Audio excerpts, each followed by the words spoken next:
What is NERx? Did I hear you correctly? NERx started as a replacement for the postponed in-person National Model Railroad Association's Northeastern Region Convention in 2020 due to COVID. With its success, it became a springtime annual event. Today, NERx is the Northeastern Region's annual virtual convention jointly produced by the Northeastern Region and NMREX teams. While NERx features clinics and layout tours similar to what you will find at its annual in-person fall convention, its producers are working to find ways to offer unique segments that distinguish it from the in-person fall convention. In 2024, NERx will be broadcast during March 18th to 21st on YouTube and Facebook, and everyone is invited to participate, either by providing content for the event, watching the event, or both. NERx showcases what is happening in the Northeastern region and sharing it with the model railroad community. So let's take a deeper dive into what NERx is. The Lakeshores Division and NMRA Northeastern Region are introducing a new hybrid concept for a make-and-take clinic called Build It. The Build It series will begin with NERx in 2024 and finish at Lakeshores 24, next September's in-person NER convention in Rochester, New York. Jim DeMarco, a master model railroader in the Lakeshores Division, has been hosting the Lakeshores Build It clinics for the past 2 years. Jim will be leading the clinics, showing members how to scratch build a wooden boxcar. Build It will be open to anyone that wishes to participate and build along with Jim step by step, but is aimed mainly at those who are new to scratch building. Realizing that modelers may not want the expense of buying large amounts of strip wood that may or may not have a future use, a packet of materials will be available at cost. There will be enough material to build 2 cars or fix errors in order to finish 1 car. Jim's pre-recorded videos during NERx will cover construction of the basic boxcar body, including the floor, ends, siding, roof, roof walk, trucks, and couplers. The video clinics will be archived so participants can review and work at their leisure. Here is where the hybrid make-and-take concept comes in. Participants during the NERx Build It sessions can bring their car shells to the NER convention in Rochester for final detailing, such as doors, grab irons, ladders, brake rigging, etc. The current plan during Lakeshores 24 is to have one traditional clinic coupled with a learning table set up for the duration of the event where participants can work with Jim or another mentor. The live clinics at Lakeshores 24 will be limited to 20 participants, but the detailing steps will also be recorded for completion of the project at the modeler's home workbench for those not able to attend the convention. When the modeler returns home from the Lakeshores 24 NER convention, the only thing left for the modeler to do is paint and decal. And when completed, the goal is to have a scratch-built Merit Award-worthy car, giving participants the confidence to build them. During the last NERx virtual convention, we added a new feature called Tips and Tricks. Tips and tricks are nothing more than a scaled-down version of a clinic, but focus on one tip you want to share with the viewer. It can be about modeling, electronics, operations, or any other model railroading tip that you know, as long as you can explain it or show it in 5 minutes. The tips and tricks are pre-recorded for NERx too. So if you have a great tip to share with your fellow modelers, consider recording it for NERx. We use these tips and tricks to fill space in between all of the other great activities during NERx. After all, who wants to watch advertising slides while waiting for the next segment to begin? We sure don't, and we made those advertising slides. So think about some of the things you do in this great hobby that can be explained in 5 minutes and would like to share. If you need help recording your tip or trick, email us at the address below and we will try to help. At a typical in-person convention, the layouts you get to see are layouts owned by members of the host division or are other layouts located near the convention hotel. But with a virtual convention, you get to see a sampling of layouts from all corners of the region. With the Northeastern region covering parts of Pennsylvania, northern New Jersey, most of New York, all of New England, eastern Canada, and Quebec, there are nearly 1,500 members within its borders. That means there are a lot of layouts out there, and we are working hard to get them seen on NERx. But we need to hear from you. It doesn't matter the scale you model in, whether you model a prototype or freelance, if your interest is in Eastern or Western railroading, if your layout is complete or in process, we are interested in having your layout shown. All of our layout tours during NERx are pre-recorded to fit a 20 to 30 minute time slot. If you have a layout and would like for it to be shown during NERx, but don't know how to create a video, reach out to us using the email address at the bottom of the screen and we will work with you to get your video done. Help make NERx cover all corners of the region by volunteering to show your layout. What have you been working on since the last NERx virtual convention? We are sure everyone has been busy at their workbench, layouts, or behind the camera over the last year. The Model Showcase is a popular regular feature of NERx where members can share their work. During every night of NERx, we will show the work of our members in between the clinics and layout tours and on the NERx website. This is not a contest. There is no paperwork, there is no judgment, there are no awards. There is only the sense of pride when sharing your work that may inspire other model railroaders. So if you have been working on some projects over the last year, share them. Locomotives, scenery, cars, structures, and anything else model railroading are fair game to share during NERx. In-process or completed work doesn't matter either, nor does scale. Just identify yourself, write a description of the work, the scale, attach several photos, and send it to the email address listed at the bottom of the screen. One of the unique segments offered during NERx is a nightly roundtable discussion. These discussions bring together a handful of subject matter experts with a moderator to discuss a specific subject. In addition to the Q&A segments after a clinic presentation, this is the only other segment of NERx that is live instead of pre-recorded.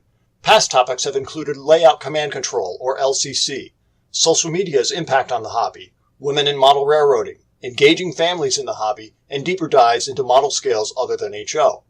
For 2024, we plan to continue bringing interesting discussions, including a preview of the in-person Lakeshore's 2024 Northeastern Region Convention being held in Rochester, New York. We also plan to have discussions with layout owners that manage a regular work crew to build their home layout. What do they have to do to make sure everyone is having a good time, progress is being made, and materials needed for the next session's tasks are available are just some of the things we want to hear about during the discussion. Meanwhile, there are other layout owners living in small spaces that will only fit a small layout. What are the challenges they face and decisions they make in choosing what to build? This will be a separate discussion during NERx comprised of layout owners meeting this challenge and enjoying the hobby while doing it. Speaking of enjoyment, we will also meet some women in the Northeastern region that are doing some great modeling in the hobby. Last year, a new special interest group, Women in Model Railroading, was launched. Let's find out what the latest news is with the SIG and take a peek at what they have been modeling in this final roundtable discussion for 2024. Like layout tours, clinics are one of the activities found at a typical in-person convention. The National Model Railroad Association is a nonprofit organization, and the cornerstone for its nonprofit eligibility is the education it provides to model railroaders. One of the ways it accomplishes this are through clinics at conventions and other NMRA events. These clinics can be on a variety of model railroading topics. Clinic presentations on railroad history, the latest technology such as 3D printing, laser cutting, DCC and LCC, scenery, model building, operations, layout design, and more are found at these events. During NERx, clinics are also offered in the program. The clinics are pre-recorded, have a length of 40 to 45 minutes, and are followed by a live Q&A session with the clinician. If you think, I can't do that, think again. Remember, you are not presenting to a live audience. That eliminates the fear of being in front of a group. Plus, the topic you are presenting is something that you are passionate about. Is there anyone more qualified to present a clinic on the topic than someone who is passionate and knowledgeable about it? And if you do not know how to record your clinic, we can help, just as we have helped many other NERx clinicians. We are always looking for new clinics, and if you have one to offer, email us at the address located at the bottom of the screen.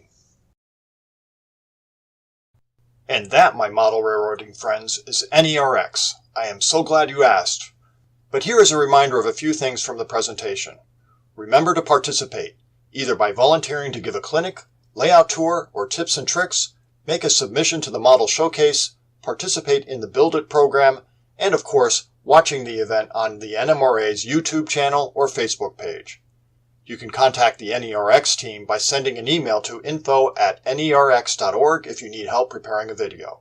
And you can keep up to date on what is happening with NERx by visiting the website at nerx.org or reading the emails about NERx in the spring. Now, be sure to make tracks for NERx on March 18th through 21st.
Okay, welcome to day 3 of NERx, the virtual convention of the Northeastern region of the National Model Railroad Association.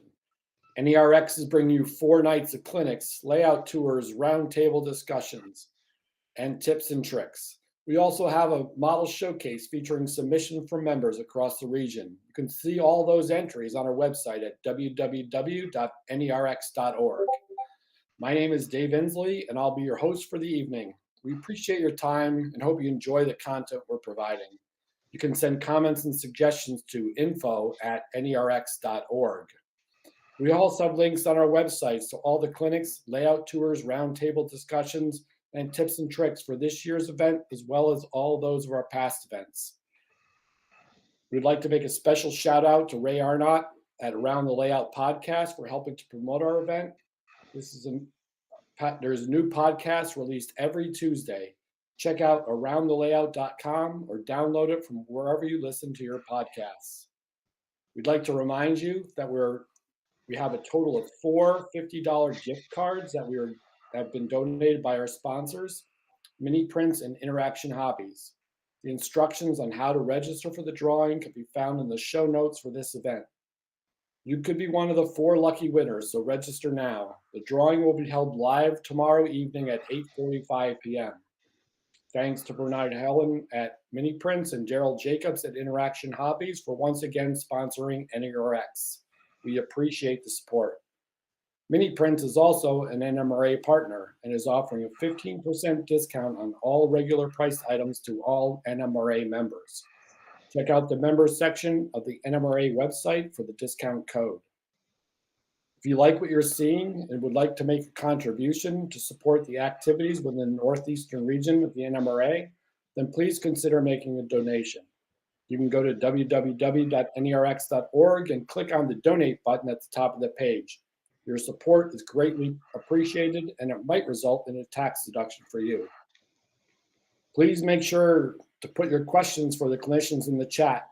We will have our clinicians on with us live after each clinic video to address as many questions as we can. So let's get started. Our first clinic for this evening is painting custom models. Our presenter was first introduced to the NMRA as a teenager in the late 1970s by way of the Model Railroad Club in Union, New Jersey. Through that club, he has had the chance to learn many model railroad skills. In particular was airbrush painting with Tony Lechez. That in turn has led to a lifetime of custom painting trains. Currently, he is working on a large project of over 25 pieces of rolling stock and locomotives. From all that painting and decaling and weathering, he's collected a video to show us tonight. I want to introduce our first presenter, Chris Cafaro. Welcome, Chris.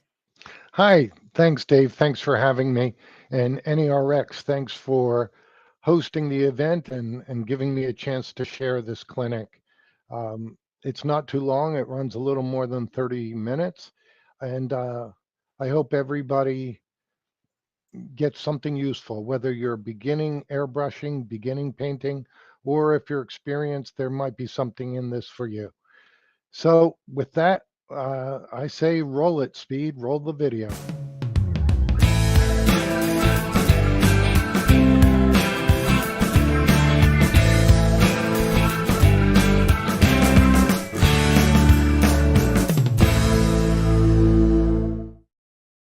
Hi, I'm Christopher Cafaro of the Green Mountain Division of the National Model Railroad Association. Welcome to my clinic on custom painting and weathering of scale models.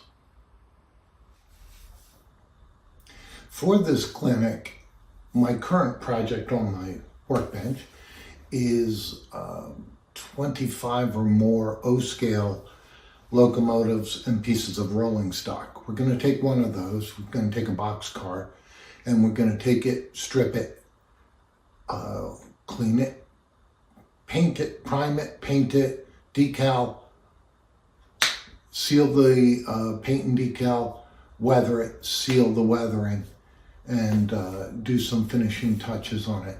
The techniques, even though I'm doing O scale, will apply to most any scale out there. And along the way, I'll be giving you tips and tricks. Okay, let's make a few assumptions. Number one, that you have picked out a prototype that you would like to replicate in scale. Great. Second thing is that you have secured the decals you need to put on that model. If you need recommendations or suggestions, the big one is microscale. You also have Highball Graphics in New Hampshire, Walthers in Milwaukee, Tichy, and there are other companies out there. Take a look around. Online, you'll find, Circus City makes some fabulous decals. Fabulous. Paint stripper, that's the easy one because you have a choice of one. It used to be you could get Scale Coat 2 wash away paint stripper. It's no longer available unless you get lucky and find it on a shelf in a hobby shop. Aside from that, you are stuck using 91% isopropyl alcohol. I typically will get a piece of PVC pipe, cap one end, fill it with the isopropyl alcohol, drop my model in, cap the top, let it sit for a day or so, pull out the model, scrub it. If it's good, great. If not, it goes back in the bath. Let's talk about paint. The paint you choose should have a gloss finish and be pigment heavy. That's my opinion. I don't like using a flat color and then adding another layer of a gloss on top of it so that you can put your decals down. I would rather have a paint that goes on, pigment heavy, so you can put thin coats, but it's already gloss. The best paint I have found over the years is, again, Scale Coat 2. This is for plastics, by the way. If it's brass, you're going to have to do a little research to figure out what paint is better, primers, stuff like that. Because especially with brass, you'll want to use a primer after stripping it, if you even need to strip it, and you probably will. Or if, at the very least, clean it with possibly an etching solution so that the primer sticks and then the paint to the primer. Brass is a little more technical, and I'm focusing for the most part on plastic models in this clinic. So anyway, back to paint. Scale Coat 2 is the best out there. If you can find it out there in the world, buy it. If you can't, your next choice is True Color, which is a very good paint. I've used it minimally because I have a decent stock of the Scale Coat still. But I'll be transitioning to True Color as time goes on. All right, so those are the assumptions. Tools and supplies. You will need an airbrush, a quiet compressor, gloves, ventilation. If you're doing multicolor, you'll need masking tape. I highly recommend the Tamiya flexible masking tape. That stuff is great. You'll need a decal setting solution, like that. You'll need a finish, like a flat finish. In my case, I'm using the Tamiya flat finish. You may need a primer. I'm also using a Tamiya product for that. Tamiya Surface Primer, they call it. And the process will go like this, and we're going to do this during this clinic. Disassembly, stripping the model and cleaning it. Primer is needed most of the time. Paint, decal, a finish coat, and then weathering. Now weathering, you can use your airbrush for that. You can also use pan pastels or Bragdon, what do they call them, weathering powders. Any of those are fine, and I'll talk about them when we get to that. So let's get to it. Okay, I'm taking you into the basement. This is where the magic happens. As far as tools, you're going to need some way to get your paint spray away from your lungs. In this case, I got an ordinary stove vent hood that I put a box around it to support it and then vented it outside my basement window. Inside here are the two airbrushes I use. They're both Pache. The one on the left is a dual action. The one on the right is an H series single action. This is a pretty basic airbrush, external mix, and it's really fantastic. The Pache here, this is called a Talon, is a dual action, meaning you push down to release air through the airbrush, and you pull back to increase or decrease the amount of paint coming out of the paint cup and into the airflow. For starters, I would encourage you to go with a single action, whether it's a Pache, a Badger, an Iwata, whatever. This is the model we're working on. It's an O-scale double plug door boxcar made by Atlas. As far as compressors go, I recently purchased this little guy, which is extremely quiet. So we're going to start by stripping this model. Normally, I put a model into a container like this. This is a piece of PVC pipe. I'll fill it with 91% isopropyl alcohol, drop the model in for a day or so, pull it out and scrub it.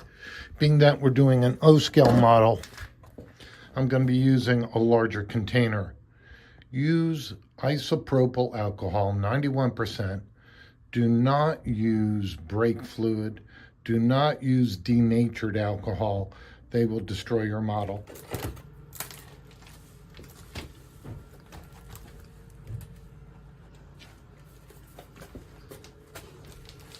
Time for your bath. After stripping the model, washing it, and priming it, I'm now ready to begin painting. I'm using the True Color White, which is a gloss paint, with my H series single action airbrush. Is to start to one side of the model, move the airbrush across to the other side before you stop.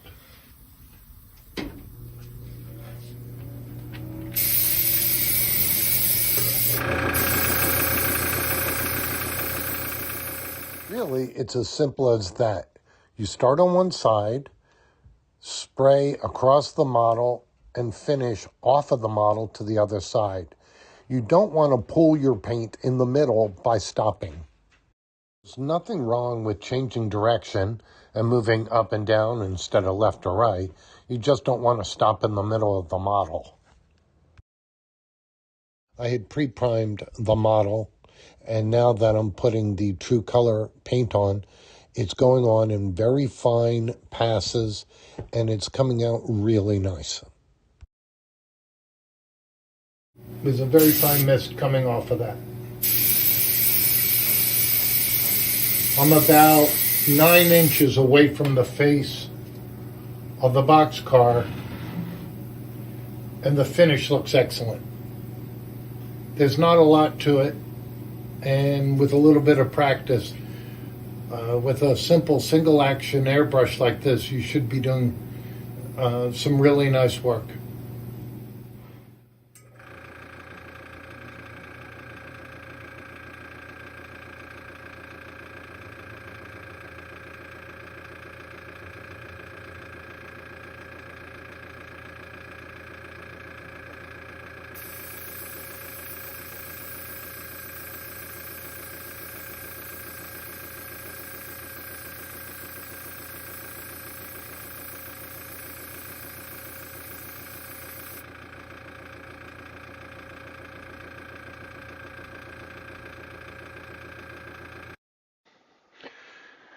It's important to keep your airbrush clean. A simple trick is to fill a cardboard box with newspaper, put some thinner in your airbrush, and then spray into the newspaper. Another method is a little capture device like you see here. I got this when I purchased my compressor, and it works really nice. It's pretty inexpensive. You stick the tip of your airbrush into it, and spray away, and it basically cleans most of the tip of the airbrush. Remove your cup and maybe clean up the rest with little brushes or a Q-tip, and you're good to go.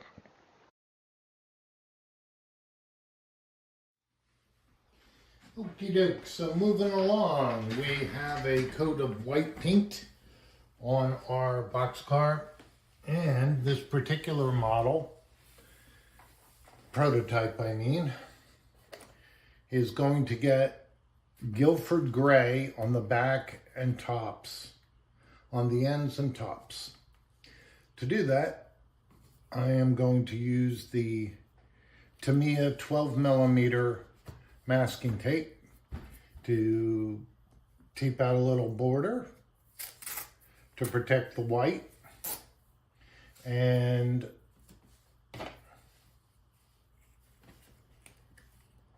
mask it off, and then go downstairs and spray paint it. Okay, this is our white boxcar. I'm right now masking it to protect the white and paint the ends and the top Guilford gray. This is the Tamiya flexible masking tape, and I've laid it right across the top edge of the roof, in part because that's Holly the dog. I'm gonna crease right down here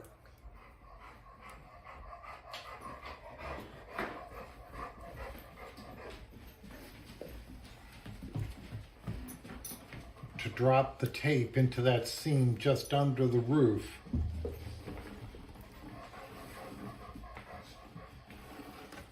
Because that's going to be my straight edge.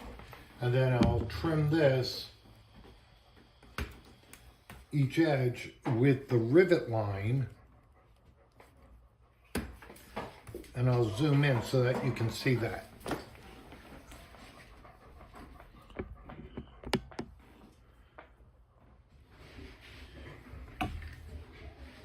Next piece of tape I'm going to run along here, and I'm going to overlap it over the ladder and over onto the end, in part because the ladder is in place already. So if you have the option to have the ladders later, it might be a good idea. Okay, so I'm going to run the masking tape over the ladder and over the edge here, and then press it down and find that little rivet line.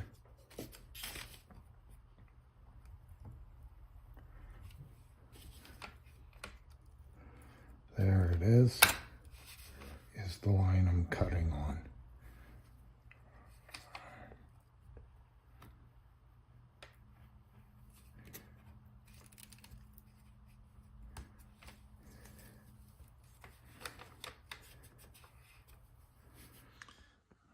Okie doke. So I've got a layer of tape along these edges, really tight where I want them.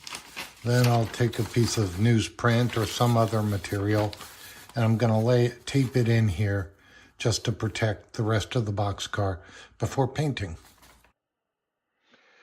All right, I am using my Pache H Series single action airbrush with a small tip, which is not ideal on an O-scale model. So you're going to see me move back and forth, even hold on a location on the model, because not a ton of paint is coming out. I am using the True Color Guilford Gray right out of the bottle, which is perfect for airbrushing. And I'm doing the technique as I said, off the model, change directions, moving back and forth, that's all. It's pretty basic. Okay, so I'm taking off all the masking. This side looks excellent.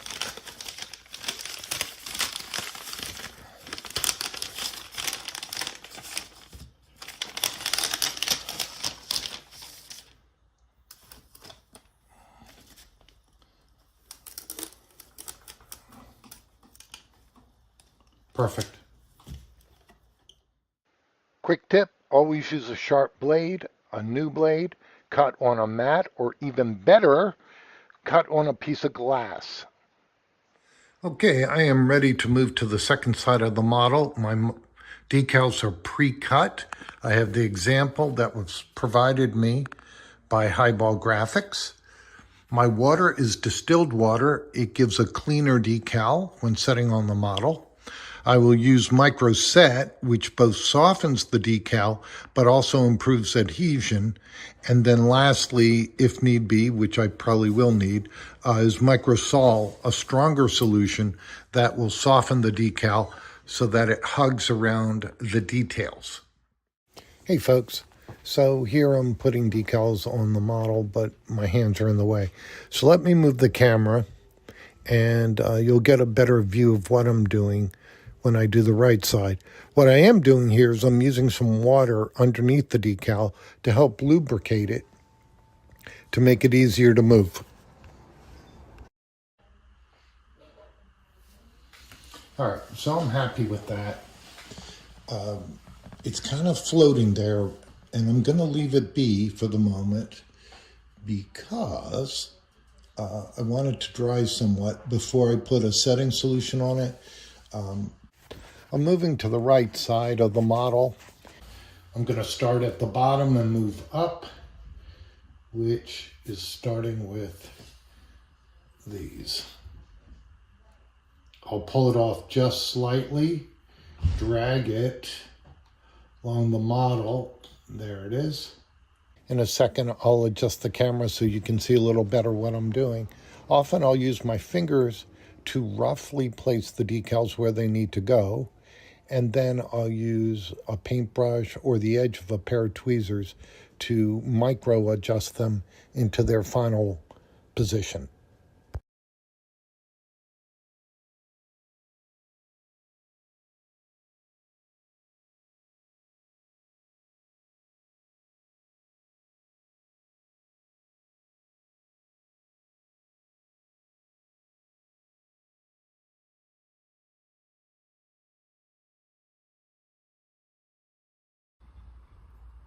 What just happened there is it's stuck in place. So I added a little water to make it so that I could easily move the decal. Straight. Straight. Looks good. Okay, the main central and the big G look like they're holding their spot pretty well.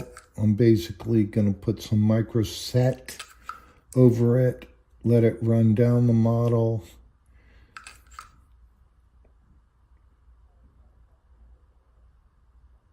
I'm just careful because I don't want to disturb the decal placement. Let's see. Over here, the main central is looking good.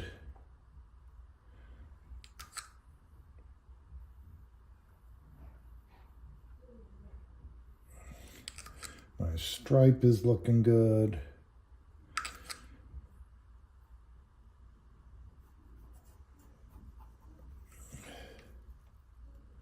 That is all looking great. I'll let that set probably for a few hours, even overnight sometimes. So most of the decaling is done and the model is looking good. Let's take a second to compare to a reference prototype photo. The lettering looks good, but do you notice anything different about the prototype here versus the model I just painted? Always double check your reference photos.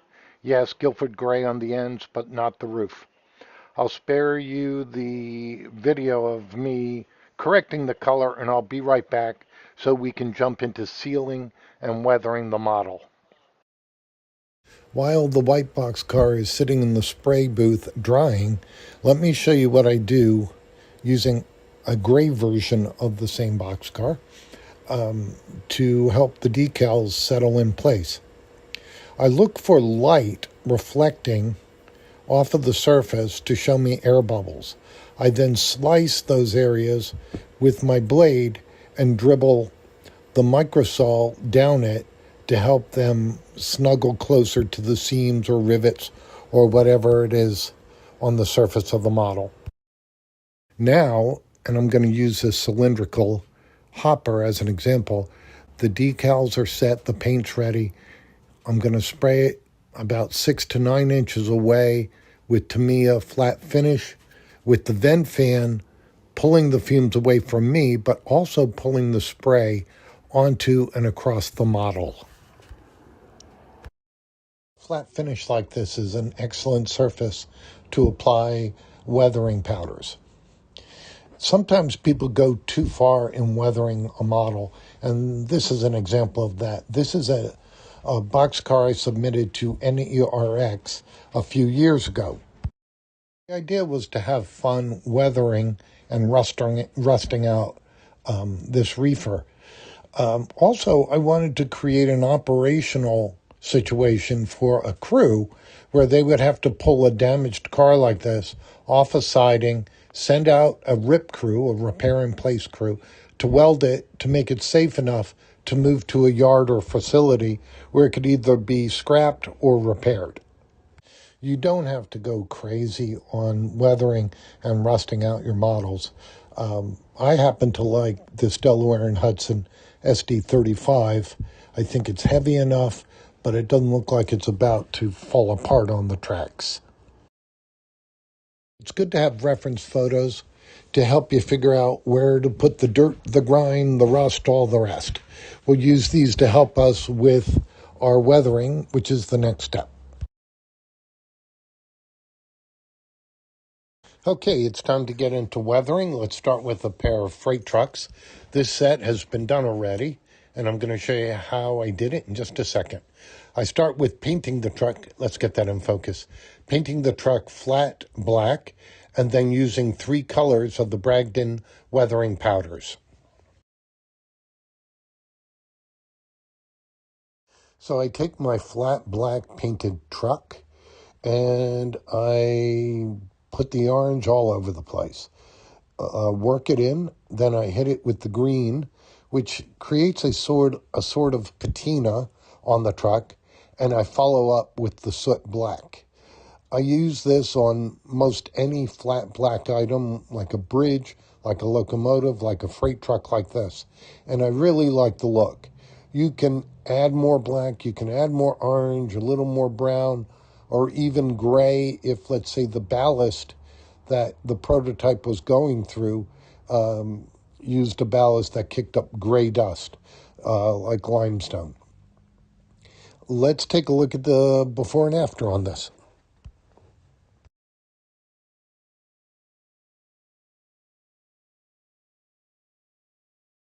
Being that we are the NMRA, of course I'm going to check the weight of the boxcar, check the gauge on the wheels, and check the coupler height. Okay, it's time to weather the boxcar. I'm taking a medium brown weathering powder here, running it into the seam between the roof and the side of the boxcar, and then pulling it down. I'm kind of loose with this. I know the friction of my brush will make it stick, but I'm kind of loosely placing it in the places where dirt collects, and that's partially based on those photographs we saw earlier. So along the top edge, along the outside edges, maybe along the seams, and then I'll follow up with like a darker color where dirt might collect more than other places, and definitely where the wheels kick up onto the side of the boxcar, the side or the ends, is so the bottom sill is going to get dirty too. You may or may not notice, but I'm actually stippling it on, brushing it a little bit, and then blowing it off because I don't want to go crazy on this. Here's where I'm using the darker brown, or it might even be the soot black, just touches of it at places, and then move it around the details so that it will kind of gather where dirt normally does. Here's a closer view of the weathering powders over the door details.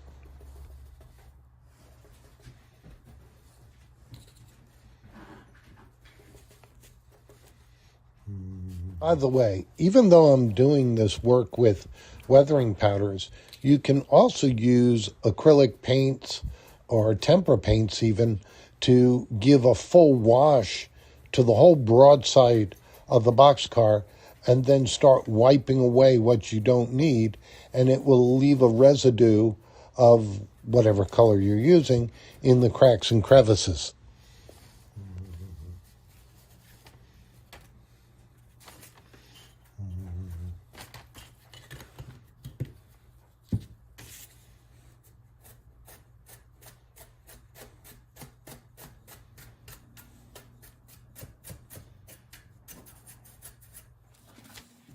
The weathering wouldn't be complete without doing the roof. So in this case, I'm dragging the weathering powders back and forth across the roof to accentuate the detail.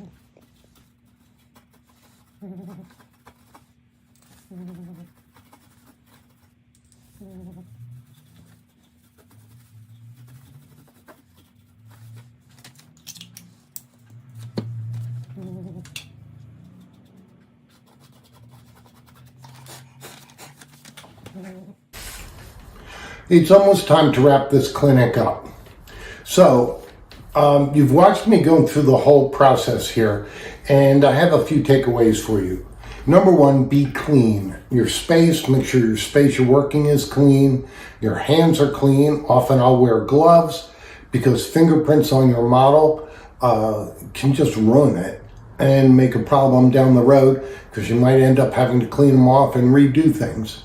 And the last thing is clean air. Protect yourself, have good ventilation when you're airbrushing. Second thing, be patient with yourself. Enjoy the process, take your time. If you rush things, you can make mistakes, you can lose parts. Enjoy what you're doing. Third thing is on the weathering. I showed you one technique, but there are many techniques out there. Take a look online, see what you can find. In this clinic, we use the Bragdon weathering powders, and I like that way. One thing I always do, though, is I seal it at the end, because even though I know the weathering powders have an adhesive inside it, people touching it, moving, a piece of rolling stock, they may smudge it or get a fingerprint on it, so I do want to seal it. Which brings me to number 4, the people around you. If you don't have people around you, find people around you if you can. If you're not a member of the NMRA, join the NMRA, if nothing more than to have some camaraderie around your hobby. Max Brisbane is the assistant editor of the NER coupler with me. And Max's technique on sealing models after you've painted and weathered them is a great one. You'll see it in just a second. Basically, you put a vent fan, a model in front of it, and then you're spraying about 16 inches off of the model with the Tamiya flat finish. It moves in the airflow across the model and then out the vent. What's interesting is your weathering stays put. It doesn't wash away your weathering, as I have done over time, is put powders or pastels on the model, sprayed it with maybe dull coat or another flat finish, and all of a sudden it's all gone. This technique, it actually leaves your weathering alone but seals the model. And I'm grateful for Max. I'm grateful for having people around me to share ideas with this. I hope the ideas I shared with you today are helpful for you, and I appreciate you checking in and watching the clinic. Thanks.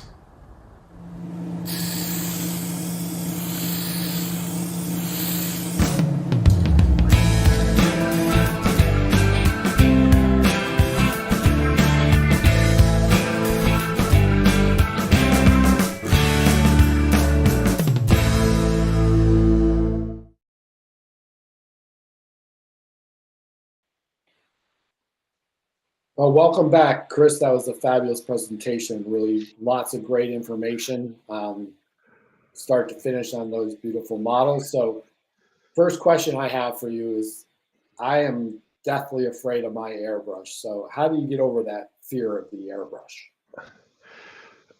If you already have an airbrush, it's a different answer than if you don't have one. If you don't have an airbrush and you're looking to get your first one, I would say get a single action external mix airbrush because it's easy to use and easy to clean. Um, I too get uncomfortable sometimes using my dual action, which Dave, I believe you have a dual action. Is that right? That's correct. Okay. Is it's an internal mix of the paint and the air. It gives you a more precise spray. You have more control over the spray, but that means more time cleaning. So you might spend 10 minutes airbrushing and 30 minutes cleaning the airbrush afterwards. I've gone online and took a look at what other people do. One guy sprays his airbrush into a box of newspaper as a way to clean it at least while he's still using it, maybe between colors, maybe, but he'll spray in newspaper. Me, I take the needle out, I take it apart, I clean it, and then put it back together. It's a nuisance, but you've got to do it. So really, it's just repetition. Yeah, I hope that answers it. that's great. Appreciate that. So, question from the chat was, when you strip in alcohol, Yeah. how do you dispose of the alcohol after you're done stripping the paint? Well, I keep that tube full of alcohol, and then, of course, it gets dirty, and I put it back in the bottles where um, that I had gotten them from. I use a funnel. I put the alcohol back in the bottles. I mark the bottles used alcohol, and then our town has a dump area where you can take hazardous material, and I just bring it all there and I pay a couple bucks and they take care of it for me. I don't dump it down the drain. I don't dump it on the dirt because it's going to get to the groundwater eventually. Um, no, I just rebottle it and bring it to where you're supposed to. Great. Um, Funny question from the chat is, what kind of dog is Holly? So when I was videotaping, at one point, Holly was in the back barking. And in the middle of making the tape, I was like, I'm not going to edit that out. I'm not going to reshoot the video. I'm going to leave Holly in there. And Holly is a yellow lab. She's a big sweetheart, and she's being tortured these days by our rescue we got from Mississippi, who is just a little bitty mutt who's sweet as can be, but she's got serious hurting in her and bites Holly's ankles all the time. That's classic. Um, Yeah, all right, so let's get back to the seriousness of this conversation. So, do you very. have experience? You're talking a lot about Scale Coat 2. Do you have experience with some of the newer acrylics like Tamiya or Vallejo? I do. Um, the Tamiya I will use for brush painting and for structures. I don't use it to spray on model trains. Um, I've tried it a few times. Maybe it's you got to get used to it, but I'm not comfortable with it. It it doesn't come out well for me. That said, True Color, well, first, I was totally sold on Scale Coat, but then they went out of business. And I hear that there's a possibility a father son pair in Florida bought the business. I haven't seen it back yet. I'd love to see it back. It's great stuff. And their stripper is the best stripper I've ever seen for plastic models. Aside from Scale Coat, which is hard to get now, you have True Color, which my friend Max Brisbane absolutely loves it. And I use it, I've used it a number of times um, right out of the bottle. I think it's excellent. I like it right out of the bottle. I don't thin it in the airbrush. It feels like a thin paint as it is. And I believe it's similar, and I could be wrong to this, but it's similar to what AccuPaint used to be like.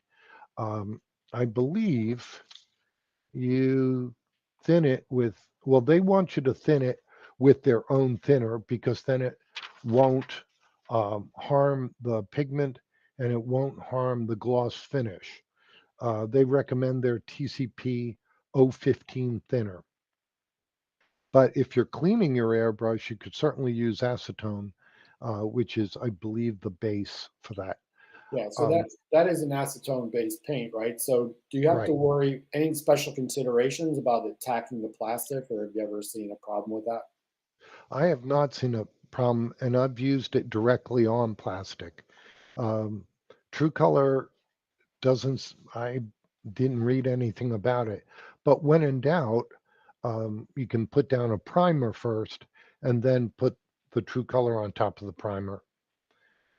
Other people have been using Vallejo paints, which it's kind of funny, but whether it's model trains, scale models, airplanes, or miniatures, little miniatures like Dungeons and Dragons, these different modeling communities, hobby communities, they use their own kind of paints. And I like playing around with both of them, with all of them, just to see what works. Right. One of the best washes is, I believe, a Vallejo. No, it's a Tamiya. They call it line, like their line darkening.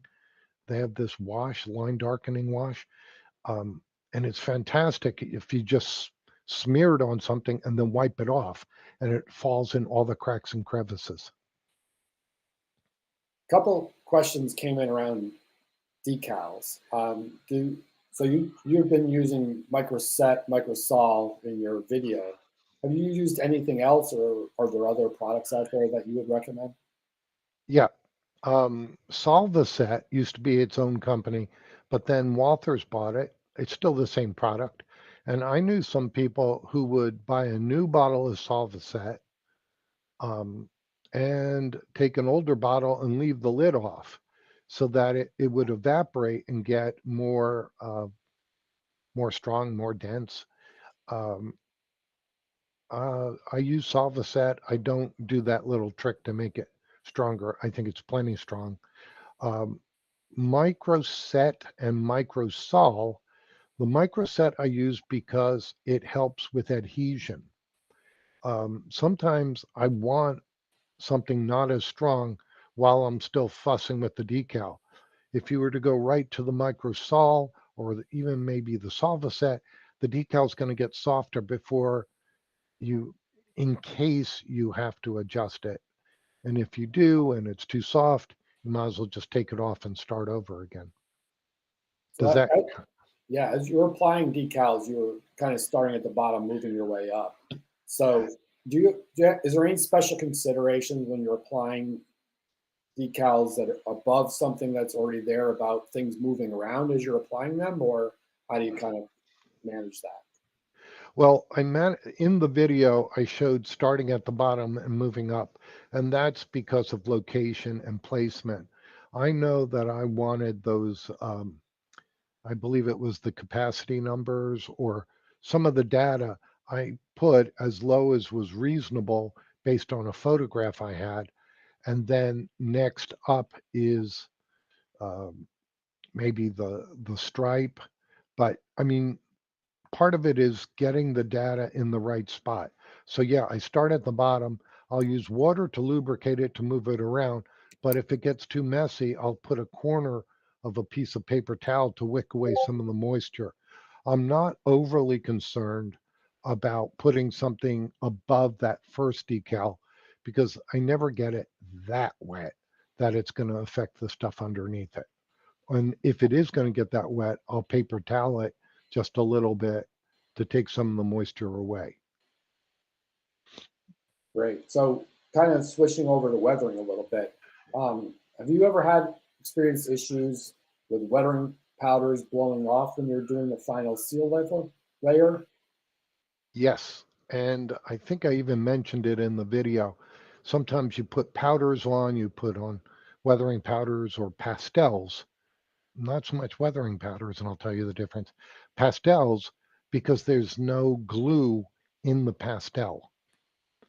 A regular artist pastel usually do not have adhesives in the powder. Pan pastel is an exception, but I cannot tell you how many times I have put on pastels, sprayed it with dull coat, and it all went away, which is why Bragdon chalks or their weathering powders, pan pastels, they all have adhesives. And then if you do the technique where you spray your flat finish in the airstream moving across the model, you have a much better chance of all that weathering work you did stay put. Great, appreciate that. So one of the viewers noticed that the couplers were a little bit white. So was that an intentional thing or just overspray? Could you? I didn't hear you. I The, didn't the get that. couplers that were painted white on the models as you were going through that video. Oh, they ended up getting painted black, and it was because of overspray. Um, that particular model, I was having trouble getting the couplers off. I should have masked it and protected it, but I didn't. But they Trying to worked get great. trying to meet the NERx deadlines. I was trying to, and I do shoot in graphite in there, make sure they work properly before the customer ever gets my friend ever gets his boxcar back. Great. All right, one last question from me at least. If you don't have an airbrush, what would you recommend people do? If you don't have an airbrush, if it's O scale, an O scale model, G scale, you could consider the rattle cans, but all rattle cans are not equal. So look at the nozzle on them. Make sure you get one that has a really fine nozzle. Like there are some touch-up paints for automotive work. I know Michaels has some of the Krylon paint, but it's a designer paint. And yeah, the colors are what they are. Hopefully they'll work for you. But what's real important is the nozzle on it is a very fine spray nozzle. You could get away with it on a larger scale. You start trying to use a rattle can or something like that with that much paint and that much pressure on HO or N scale, it's going to be a mess. Yeah, So you great. don't have an airbrush. Okay, Go buy then that single action. buy the single action. The money you spend on the rattle cans, you could buy an inexpensive single action easily. Great.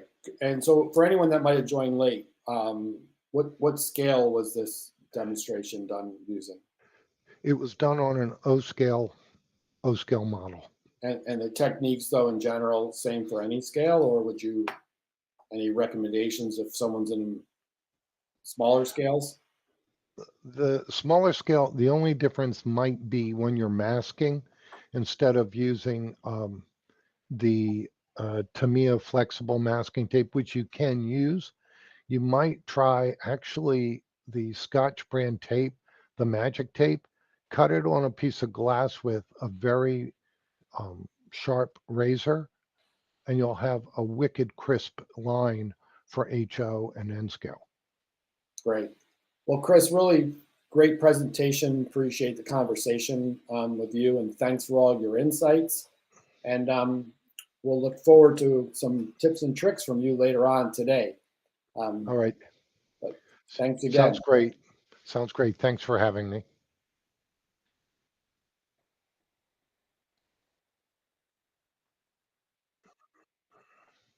All right, stay tuned for a couple tips and tricks, and then we'll be back with our roundtable discussion of the evening.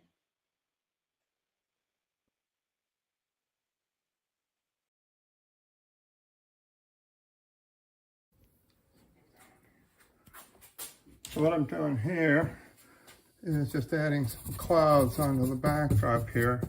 I kind of stipple the paint on. It gives you, if you sort of bring it out that way, it softens the edges, makes it look like some just high wispy clouds. As you can see here, those are the ones we just did. Here's some from earlier. I also take this, and this is just actually just a lighter blue that I'm using here. Just get a little bit on the brush. And what I do is kind of bring it along this way and then bring it up like so, which just gives it a sense sort of, because this is, again, this is a lighter blue, so when it dries a lighter color. It gives you a sense of maybe a little bit of mist rising there. Let's try a cloud in here just a bit too. The brush is almost dry.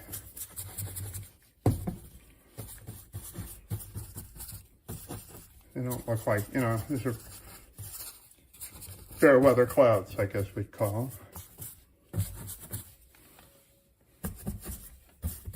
And the paint, the blue paint is almost dry.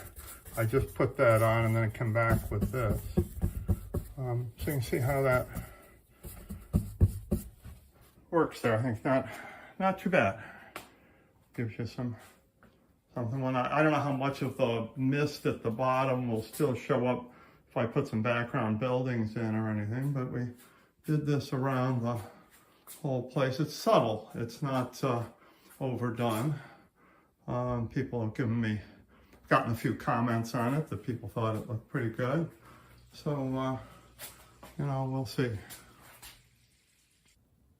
Yeah, so, you know, it's just to give a final sort of overview of the whole business. You can see, you don't want it to call attention to itself. You don't want people to come in and say, oh, look, what you know, what a beautiful sky backdrop you have, before they say anything about the layout. That wouldn't, you know, that's not what we're looking for. But it gives you a little bit of change here. We'll put a curtain up to mask all this stuff in the back here, of course. But there, you know, it just kind of follows around there. I think it's effective. Also, just to give you an idea what I did with the ceiling, I had the guys come in and they sprayed it all black so that it just kind of disappears. You don't see it, but I didn't have to put up a suspended ceiling, worrying about being able to get at any pipes and things that are up there. So I think it works pretty well. We'll, now we can get started on some background scenes a bit here. So maybe next time we'll have a little more to show. Hi, my name is Drew James, and today I'm going to show you an easy technique that was taught to me by Bill Brown for making large evergreen trees out of hydrangea trees. And I have a number of them here on my layout.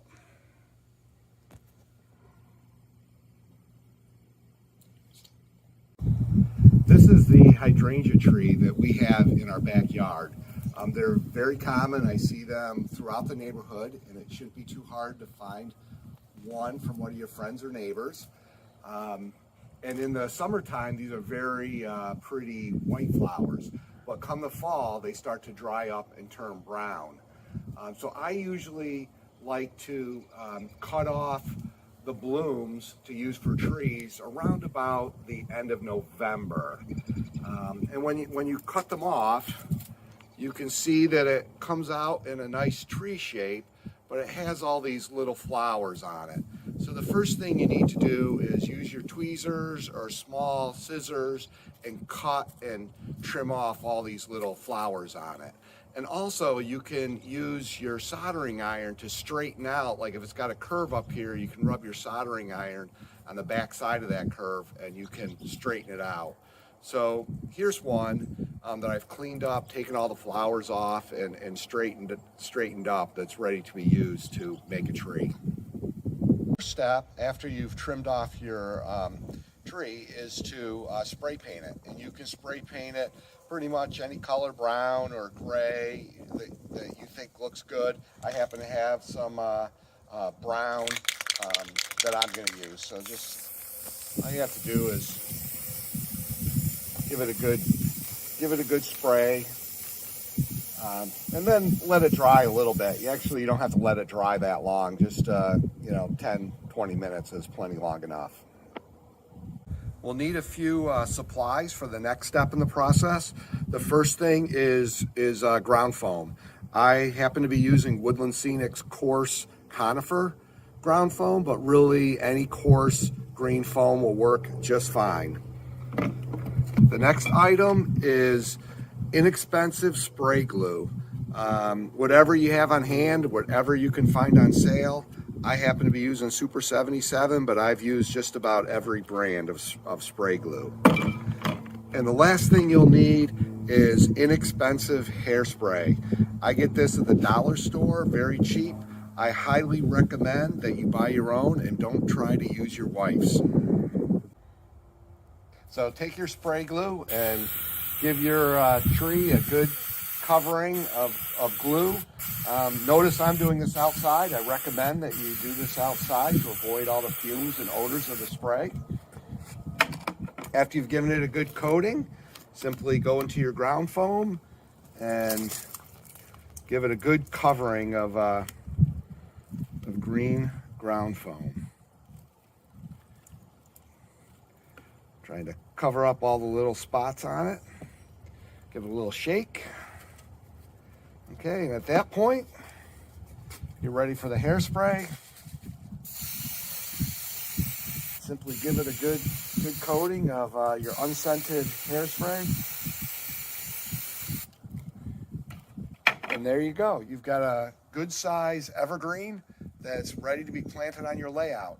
I typically make these 20 to 25 at a time, and it only takes about an hour or so to make 20 to 25 good sized trees.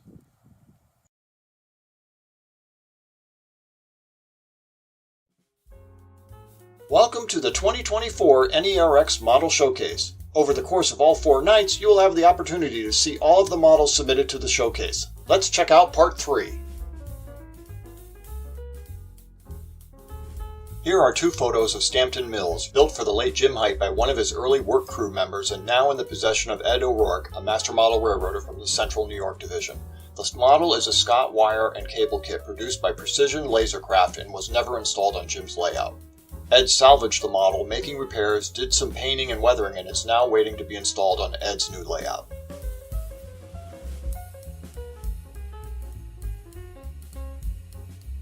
Dennis Colucci is back with another locomotive. This time it is an N-scale New Haven R3 Mountain 3550 steam locomotive.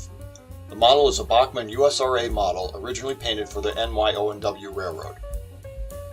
Dennis removed the existing lettering with a light brushing of isopropyl alcohol and a light rubbing with a pencil eraser. He also painted over the shiny silver on the cylinder caps with a gunmetal gray mix of acrylic paint. He then replaced the lettering using microscale decals, lettering the locomotive for the New Haven.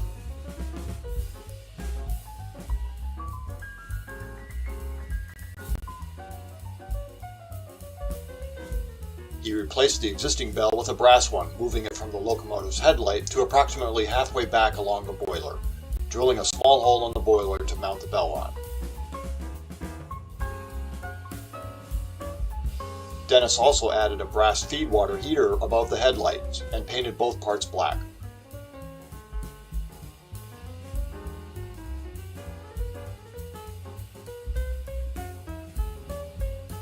Finally, he weathered the locomotive with Tamiya weathering powders.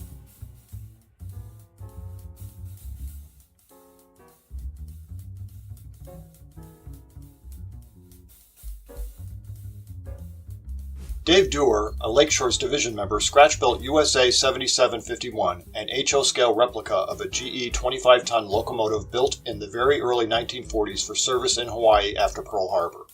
The restored prototype now pulls a tourist passenger train on the Pine Creek Railroad in New Jersey. The model is based on the current appearance of the locomotive. It is fabricated primarily from sheet and strip styrene over a Northwest Short Line, Stanton Drive. Dave also scratch-built an HO scale model of the Class FWD depressed center flat car Reading number 99047. The Reading rostered 5 such cars, all appearing slightly different from one another. Dave is currently working on 1960s-era Ringling Brothers circus cars. The prototypes were converted World War II U.S. Army hospital cars. Car number 30 is an elephant car. The widened baggaged car door eased the loading and unloading of the pachyderms. This ends Part 3 of the NERx Model Showcase. The final installment will be shown tomorrow evening.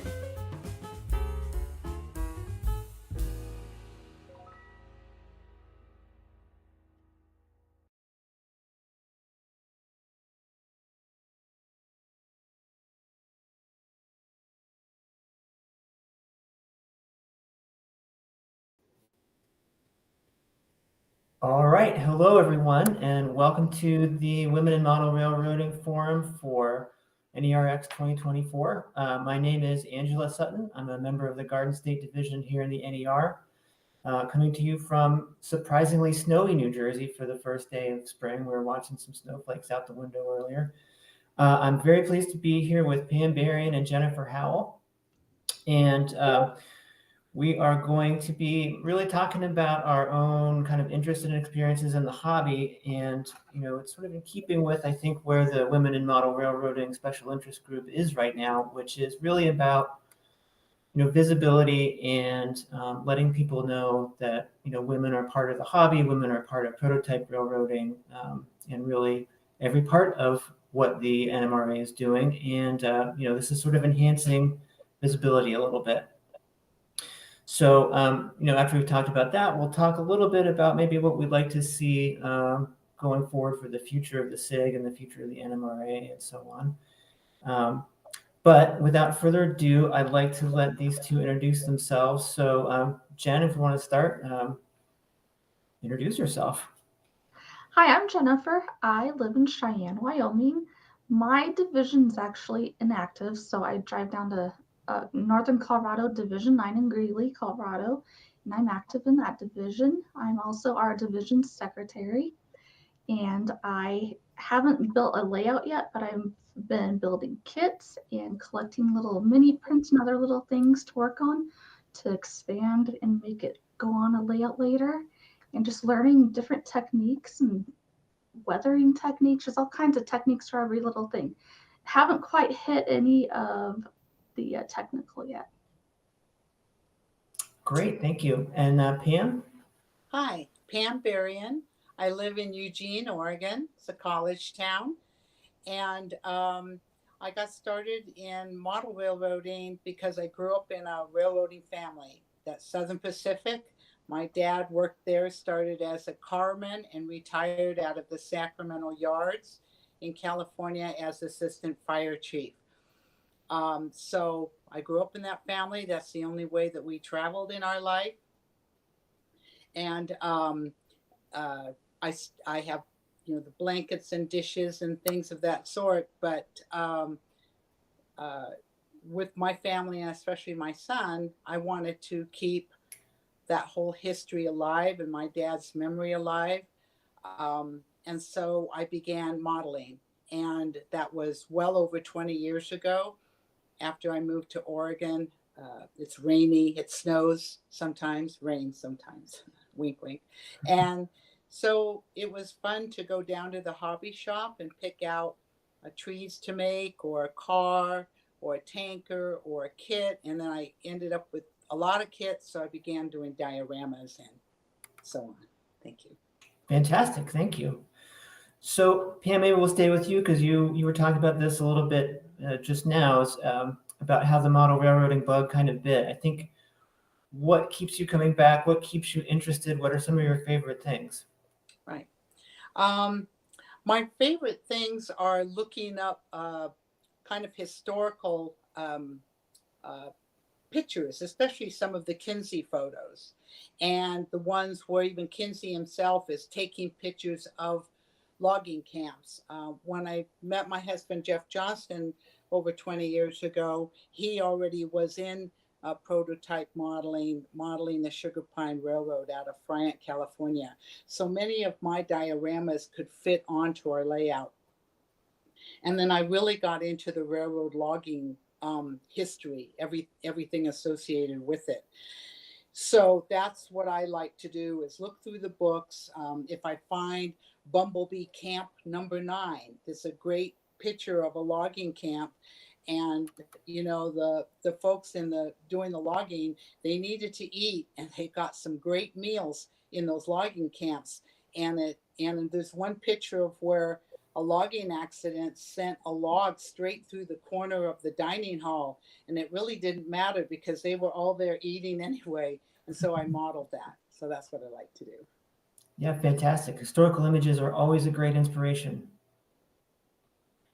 So Jen, how did you get involved with the hobby? Well, mine is a couple different little parts to it. I've always liked doing photography. Forgive me if I talk funny. I had a root canal. I'm having some issues pushing through though. So I've always liked doing photography. And then I have a brother who's 11 years younger than I am. So hanging out with him and my mom, started taking pictures of trains when they'd be chasing trains through northern Colorado along Highway 85 and the UP line. And then just kind of started from, oh, I really like trains, like the steam trains especially. And then as he got into modeling, he was so young, he couldn't really, dexterity wise build a kit. So I would help him, or even help him with his little, he had a Hogwarts Lego kit. So I helped him with that. And then it's just like little sporadic things. And then I met Michelle Kempema from Colorado Model Railroad Museum.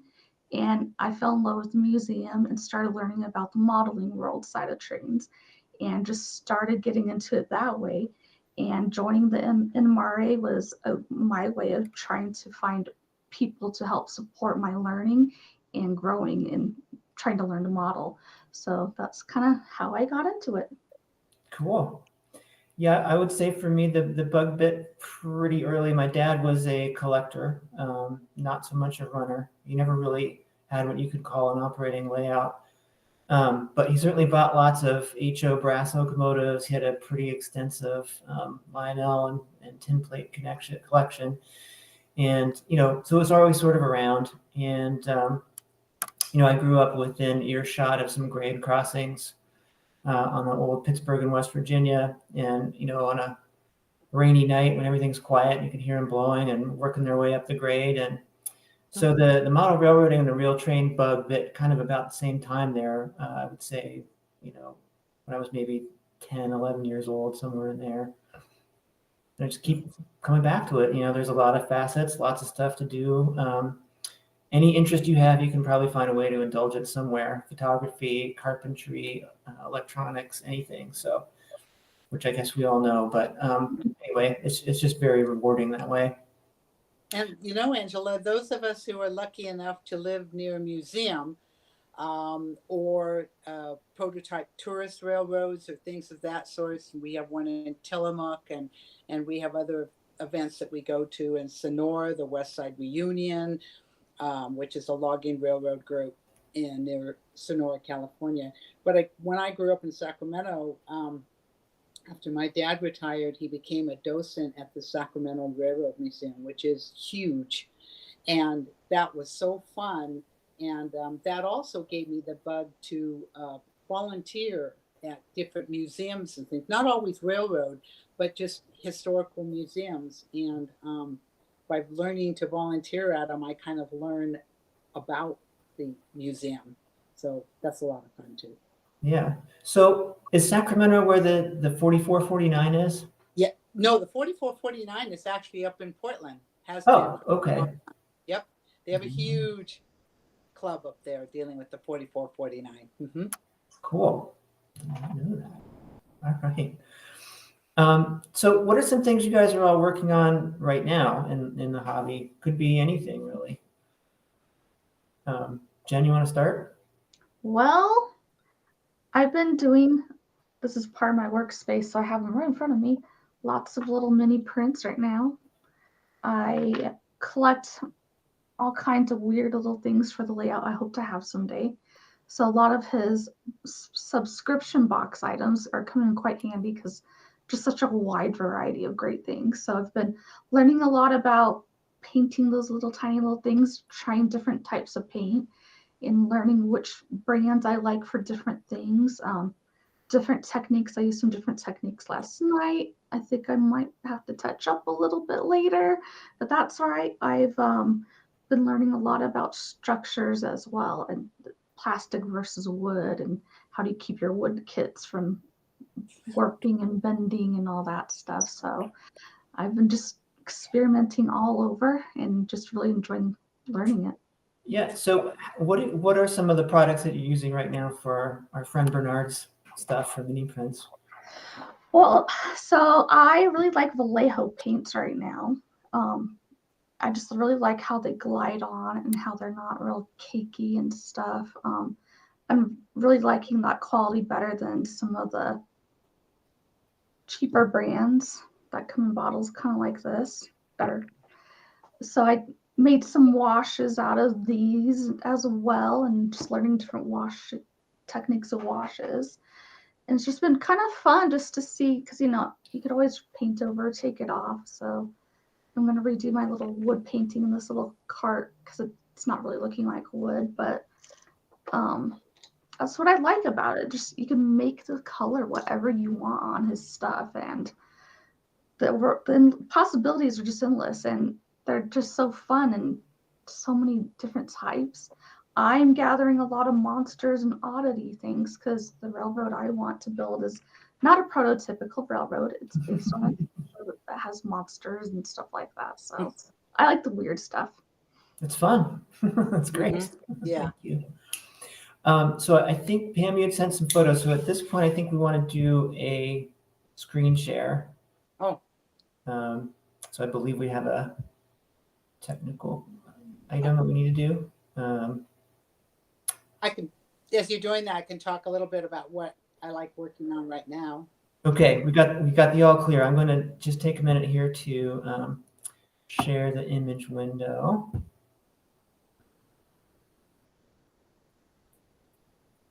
Let's see if we get this up.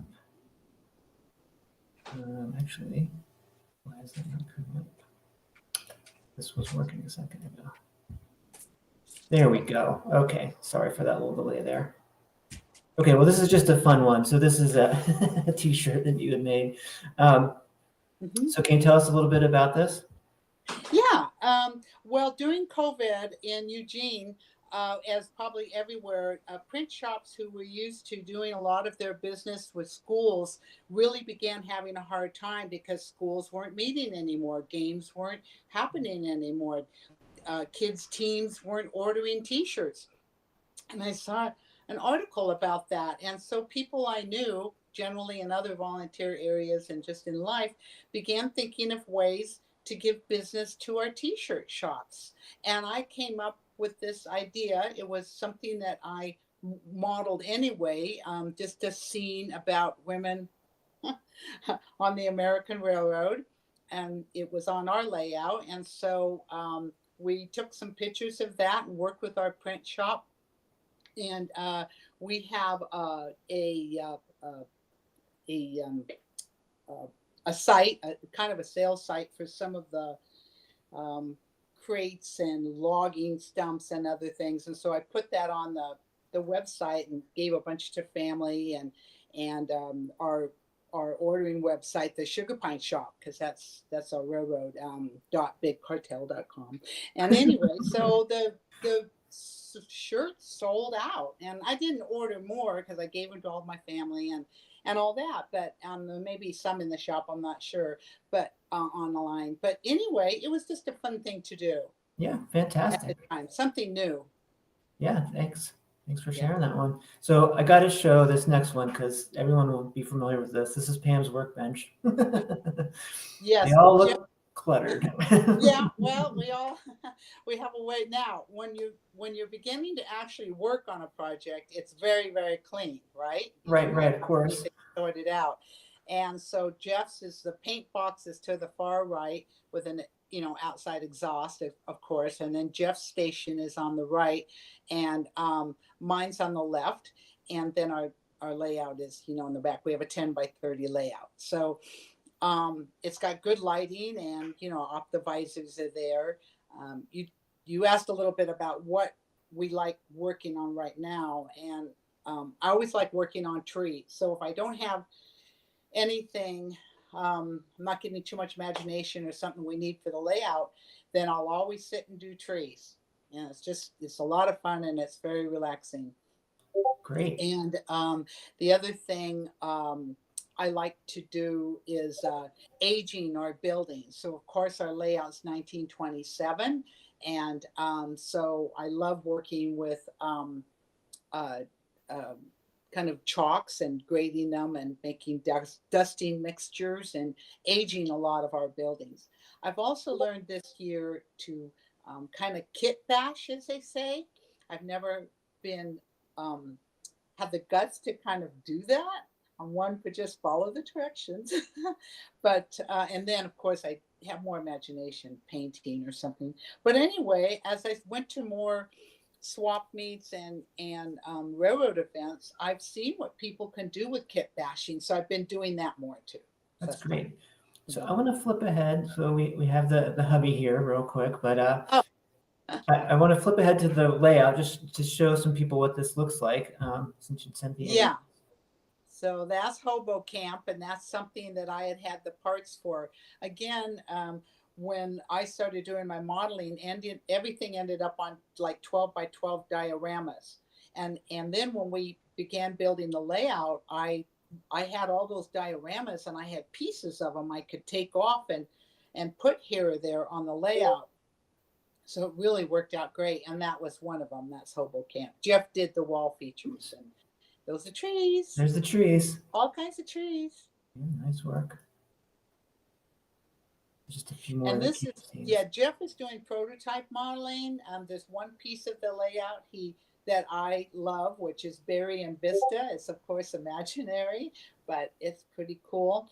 And then the rest of the layout we're working on is all prototype. Great. All right, so I'm just going to temporarily stop the share for a second here. I think there's a few more. Well, actually, since we're talking about layouts, that's another one of your guys' things, which is a fabulous locomotive there. Yeah. So just, I don't want to take this over, but, you know, I am working on, as you can see behind me, a layout right now. And this is just one of the latest projects. I've been putting together a track for an interlocking. And, you know, I've been getting some more into working up some of the rolling stock for it. This is N scale, so it's the tiny trains. This little guy was actually in the New York Central Modeler a couple months ago. I was mostly happy with how this came out. I got a few, it's a Broadway Limited switcher that's just been detailed up a little bit and custom painted because nobody paints. How big is your layout? So the layout is 12 by 16 in spare bedroom size, but if I flip back to that, I'm modeling the Pittsburgh area, which is a lot of track. So first as a cost savings measure, and then because I discovered I liked it, I've been handling the track, and that's been a fun experience. So I'm going to stop the share for a second here, and I just wanted to talk about, you know, we talked about some of the model railroads, but I wanted to talk about operating model railroads. And I know, Jen, you've been down at the Colorado Model Railroad Museum in Greeley and working through that. I wondered if you wanted to talk about your experience there. Yeah, so that is the main railroad I've operated on. And so far it's just been regular, just going around the track. It's 20.5 scale miles. Currently, the museum is adding some operation jobs to the layout that will be available for Rocky Ops coming up in early May. So there's some already that exist, which I will hopefully be getting into in the next few weeks. I made photocopies of our car cards, and I have them home to study. So hopefully I'll be doing that. And it's I can't complain. I'm pretty spoiled getting to learn to operate on that layout. Over the weekend, we had our NMRA meeting where we operated for almost 2 hours, and I had to help teach a member who's a little bit newer to our division how to run on it. So I've never ran where there's people going both ways at the same time in play mode where we had to be in control of all of our switches. So that was a new experience for me, but we didn't crash and everything was okay. Went towards some of my, that session actually didn't go towards my dispatch certificate. As a group, we are working on our golden spike. Specifically right now, it's the chief dispatcher certificate. So some of the others were getting their hours, and for that, since I had to help teach, it didn't quite count, but it was still fun and enjoyable. So, so what kind of an operating system do they use down there? Is it like, it's, I guess, car card, but how are people assigned trains and all that? We have a couple modes to do. We have our mode we call docent, which is all computer ops. A volunteer wrote the code and program for that program, and that's what we use when we don't have, on days we don't have a lot of volunteers in the museum. Oftentimes it's Thursdays and a lot of Sundays right now. Third Sunday of the month, we have everybody operating. We do have when it's not the docent ops, we do have a CTC machine where we have a live dispatching, and you wear your headset and you have your throttle, and on your next dispatch is a big sign. You have your eastbound and your westbound. You pull your number off, stick it to your throttle, go back to staging, pull out your train, call in, I'm so-and-so running such and such number going eastbound or westbound. And you have to wait for the dispatcher to release you and give you the go-ahead. And then you just follow the signals as dispatch lets them go through. It's pretty fun. It takes usually an hour or so to go through, unless it's Extreme Trains weekend, which is in a few weeks. And then you have trains over 100 cars long, and it gets a little crazy. That's impressive. Great. So, yeah. Pam, do you operate your model railroad? Do you operate on other people's model railroads? Oh, to me? Mm-hmm. Well, our layout's built for operation. It's a 2-tiered, some with 3-tiered layout, but it's not complete yet, but it will be, I guess, digitally controlled, of course. And we do have the cards that are done for most of the locations here on our layout.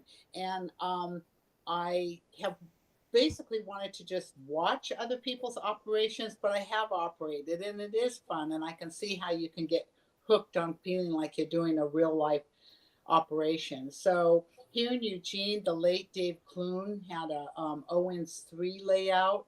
People may be familiar with his, he's got videos on his particular layout. It's huge, and we were lucky to live just 2 blocks from him. And then also operated on Gary Siegel. Some people might know that name. He does this Louisville and Nashville kind of operation, and he's located in Santa Barbara. It's also a huge layout that covers actually 2 complete rooms, I believe. So it has been fun. I have been involved in being present when somebody had a derailment and one or more people were not invited back to be in the session. So I guess some people can get, well, I don't know exactly what the whole scene, I wasn't present for it. And they didn't make a scene at the time. They just didn't invite those operators back. So I can really respect that some people are, need to be very particular, because there's a lot of expense, that is involved in somebody's operation.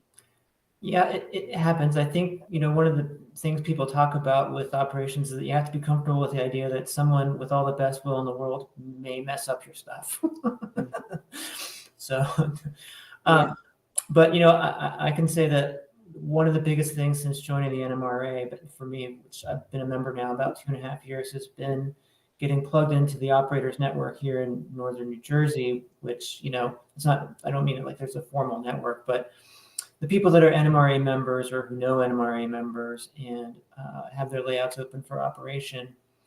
And it turns out, that there's fewer people than our NMRA members are interested in serious operations. So, they're generally looking for people. And so I've been able to get invites to a fair number of places, which has been great. I mean, they're very kind to have me over.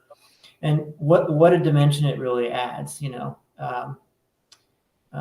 just to see everything really moving and have all the people working away at it. And especially if there's like the radio chatter and the phone and everything, orders, however everybody does it, you just really get that historical verisimilitude, kind of right off the bat. And I would just encourage everybody to try it. It probably will change how you think about your model railroad for sure. So how about the rail train? So Jen, you mentioned that you sort of got into the hobby by rail fanning. Are you still rail fanning? Oh yeah, I love steam, so I definitely go out and find steam. I chase big boy whenever I can, trying to save up some PTO time at work to go out and chase it when they release the schedule. And I will hopefully be in a few different states doing that, just waiting for the final schedule to be out and to hear what that will be. And hopefully I'll see some people on the road doing it. I will take pictures of diesels too. I go around different places in Cheyenne sometimes after work or on a weekend and just kind of hang out and wait for trains to come by. I live in a great area for that. And then driving down to Greeley, see trains the whole entire way down there off of Highway 85. So it's really a great area to go rail fanning. Greeley is an hour north of Denver, which has phenomenal opportunities as well. So the Colorado Railroad Museum in Golden does live steam quite a bit at the museum. So we have a relevant question for you that came in. We'll do most of the questions at the end, but it's sort of topical for this. So apparently the rumor is that you have a photography clinic coming up, and someone was asking whether you could say a little bit about it. A photography clinic? Well, I don't know if it's real. I do sometimes do presentations on photography, but not like an actual clinic. I did do an NMRA on the difference between chasing Big Boy and the Cumbrous and Toltec. So if you go on the NMRAX playlist and find that from last spring, early summer, that's on there. I definitely recommend having a lot of gear with you that you can use to like keep your stuff clean, have your snacks ready to go, have your trusty handy dandy scanner. That's a very important thing because you can hear a lot of stuff going on that you can't see yet, which is great. I will definitely be hopefully having another NMRAX on Colorado depots that Michelle and I have been working on. So there's that. All in the pipeline. Thank you. I think photography clinic would be great. Yeah, in any of the conventions, I think it would be super. And of course, here in Corvallis, we have winter rail every year. You may have heard of that, and it's quite beautiful. And talk about photography, you just get lost in that photography. And we travel a lot. My husband's host of RVing Today, which is a nationally syndicated show about RVing, cable show. And yes, it's a lot of fun. So anywhere that we are around railroads, we will get in to ride, especially as you say, steam. We co-host every year, and this one was always the first Saturday in April.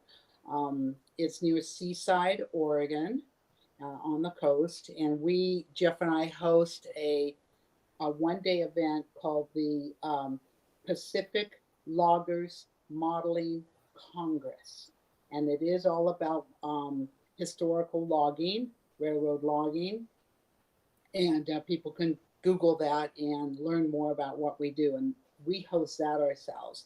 We always attend the Sonora event, the West Side Reunion.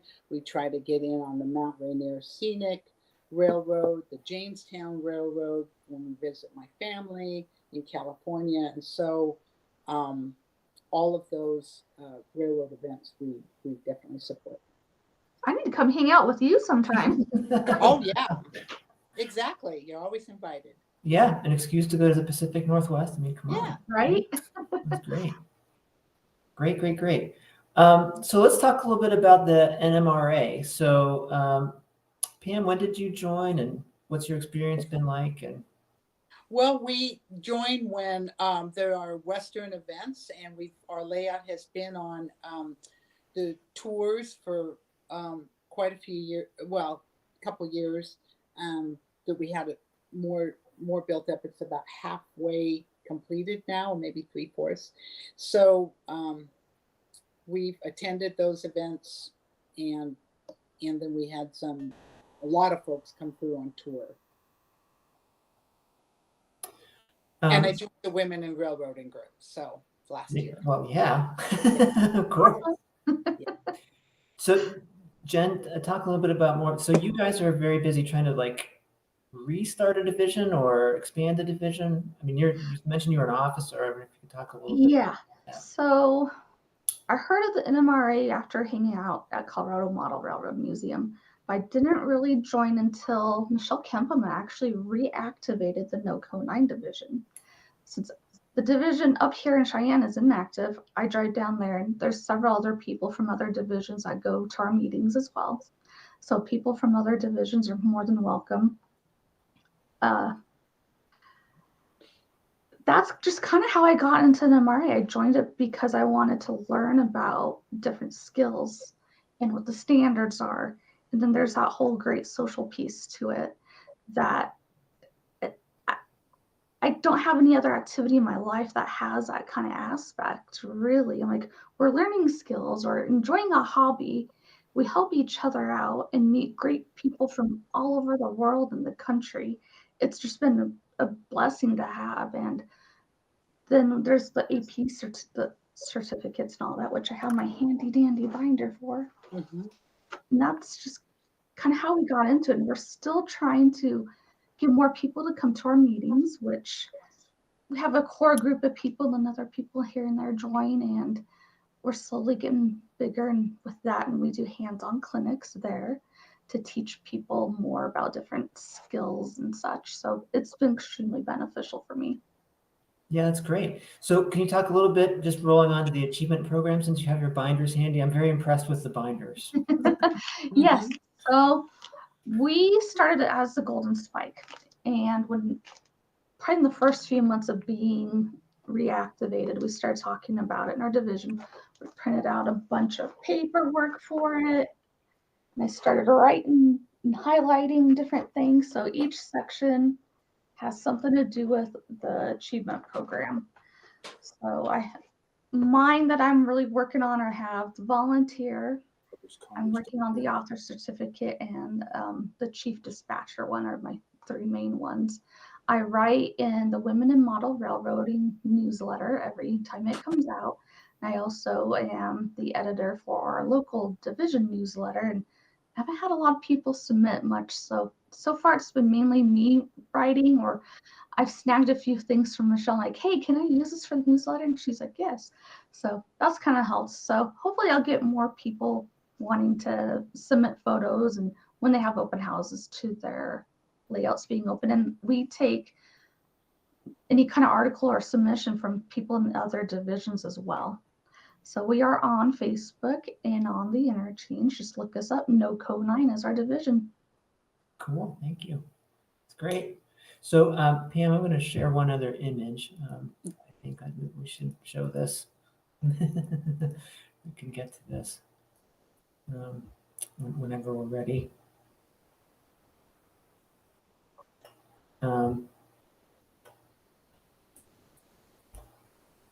Tell me about the award wall. Oh. Well, that's just fun. My own like ego boosting keeps me going. But there's a lot of, and of and NMRA there was an award from them as well. It's just fun to do modeling. It's fun to showcase, especially being a woman, what we can do. The very questions that you ask, how do we get into it, and kind of take the mystique away from it. Somebody can do something as easy as just simply following directions, and it doesn't have to take a lot of money into it, and et cetera, et cetera. So I just started doing those because when you might experience this when you go to a lot of railroad meets or events where there's usually a lot more classifications than there are models for whatever reason. So I really started doing it, especially if they were people I knew who were running the events or our own there at the Pacific Model Loggers Congress, that wanted to show a lot of models. And so that's why I started doing it, is to support other people's events, to show, there's a lot of models. And then I started winning them. And I kid people who say, wow, you won those, I mean, not like like it's a big surprise, but I add a lot of character to them. Like I'll add a cat, a dog on a steam donkey, or I'll add something. I'll just make it a little bit more interesting. And believe it or not, people kind of get interested in that. And I also really love weathering. And I think it's a lot of fun to do weathering. And I've won awards because some people have told me they really appreciated the weathering I did on buildings, and it makes it interesting. So thank you. Yeah, fantastic. So I'll go ahead and stop the share. I mean, for myself, I think, as we said, like the social aspect of the NMRA is really pretty great. It's, everybody loves the hobby, but, it's also nice to share things with people live in the hobby that are in your area, that share the same interests. I know in addition to the op sessions, for me, the other has been like things like round robins, working on people's layouts. I've been pulled into 2 work crews, and that's been great because those layouts are at stages that mine is not. You can see this is mostly bare plywood right now. Whereas, scenery is pretty well advanced on some of the others, and it's been nice to sort of been able to practice skills on somebody else's railroad. Mark, Joe, don't get too mad at me for saying that. Anyway, so for me, I have not yet gotten into the achievement program. It's something that I really want to get serious about this year. Garden State Division recently got a new AP chair, and he's definitely wanting people to participate, and I want to participate. So that's one of the reasons I'm so impressed with Jen's organizational skills, because it's like, it's got to start checking off the stuff you need. So anyway, yeah, I'm anxious to get going with that. So I wanted to make sure that we talked a bit about the Women in Model Railroading SIG before we completely turn it over to questions, and we're getting a fair number of questions about this too.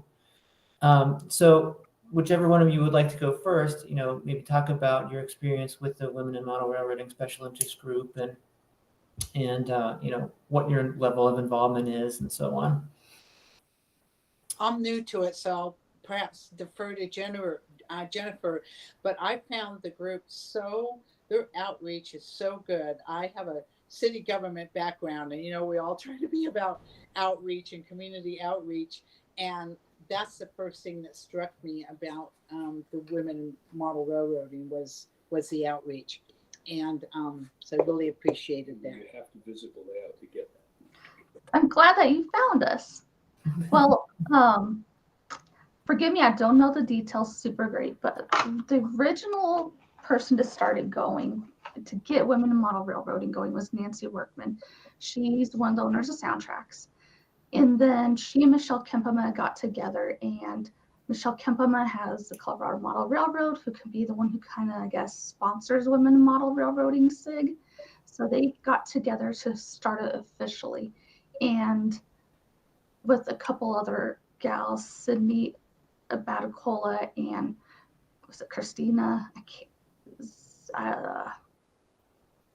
Thea Priest was one as well. So they're the steering committee, and they kind of got it up and going. So I started just from hearing from them about it and started writing articles on rail fanning model railroads.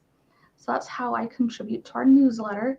And then we have a really active Facebook group. The name is Women in Model Railroading, but you don't have to be a woman to be in it. Anyone can be in it. So Facebook has anybody who wants to join our group.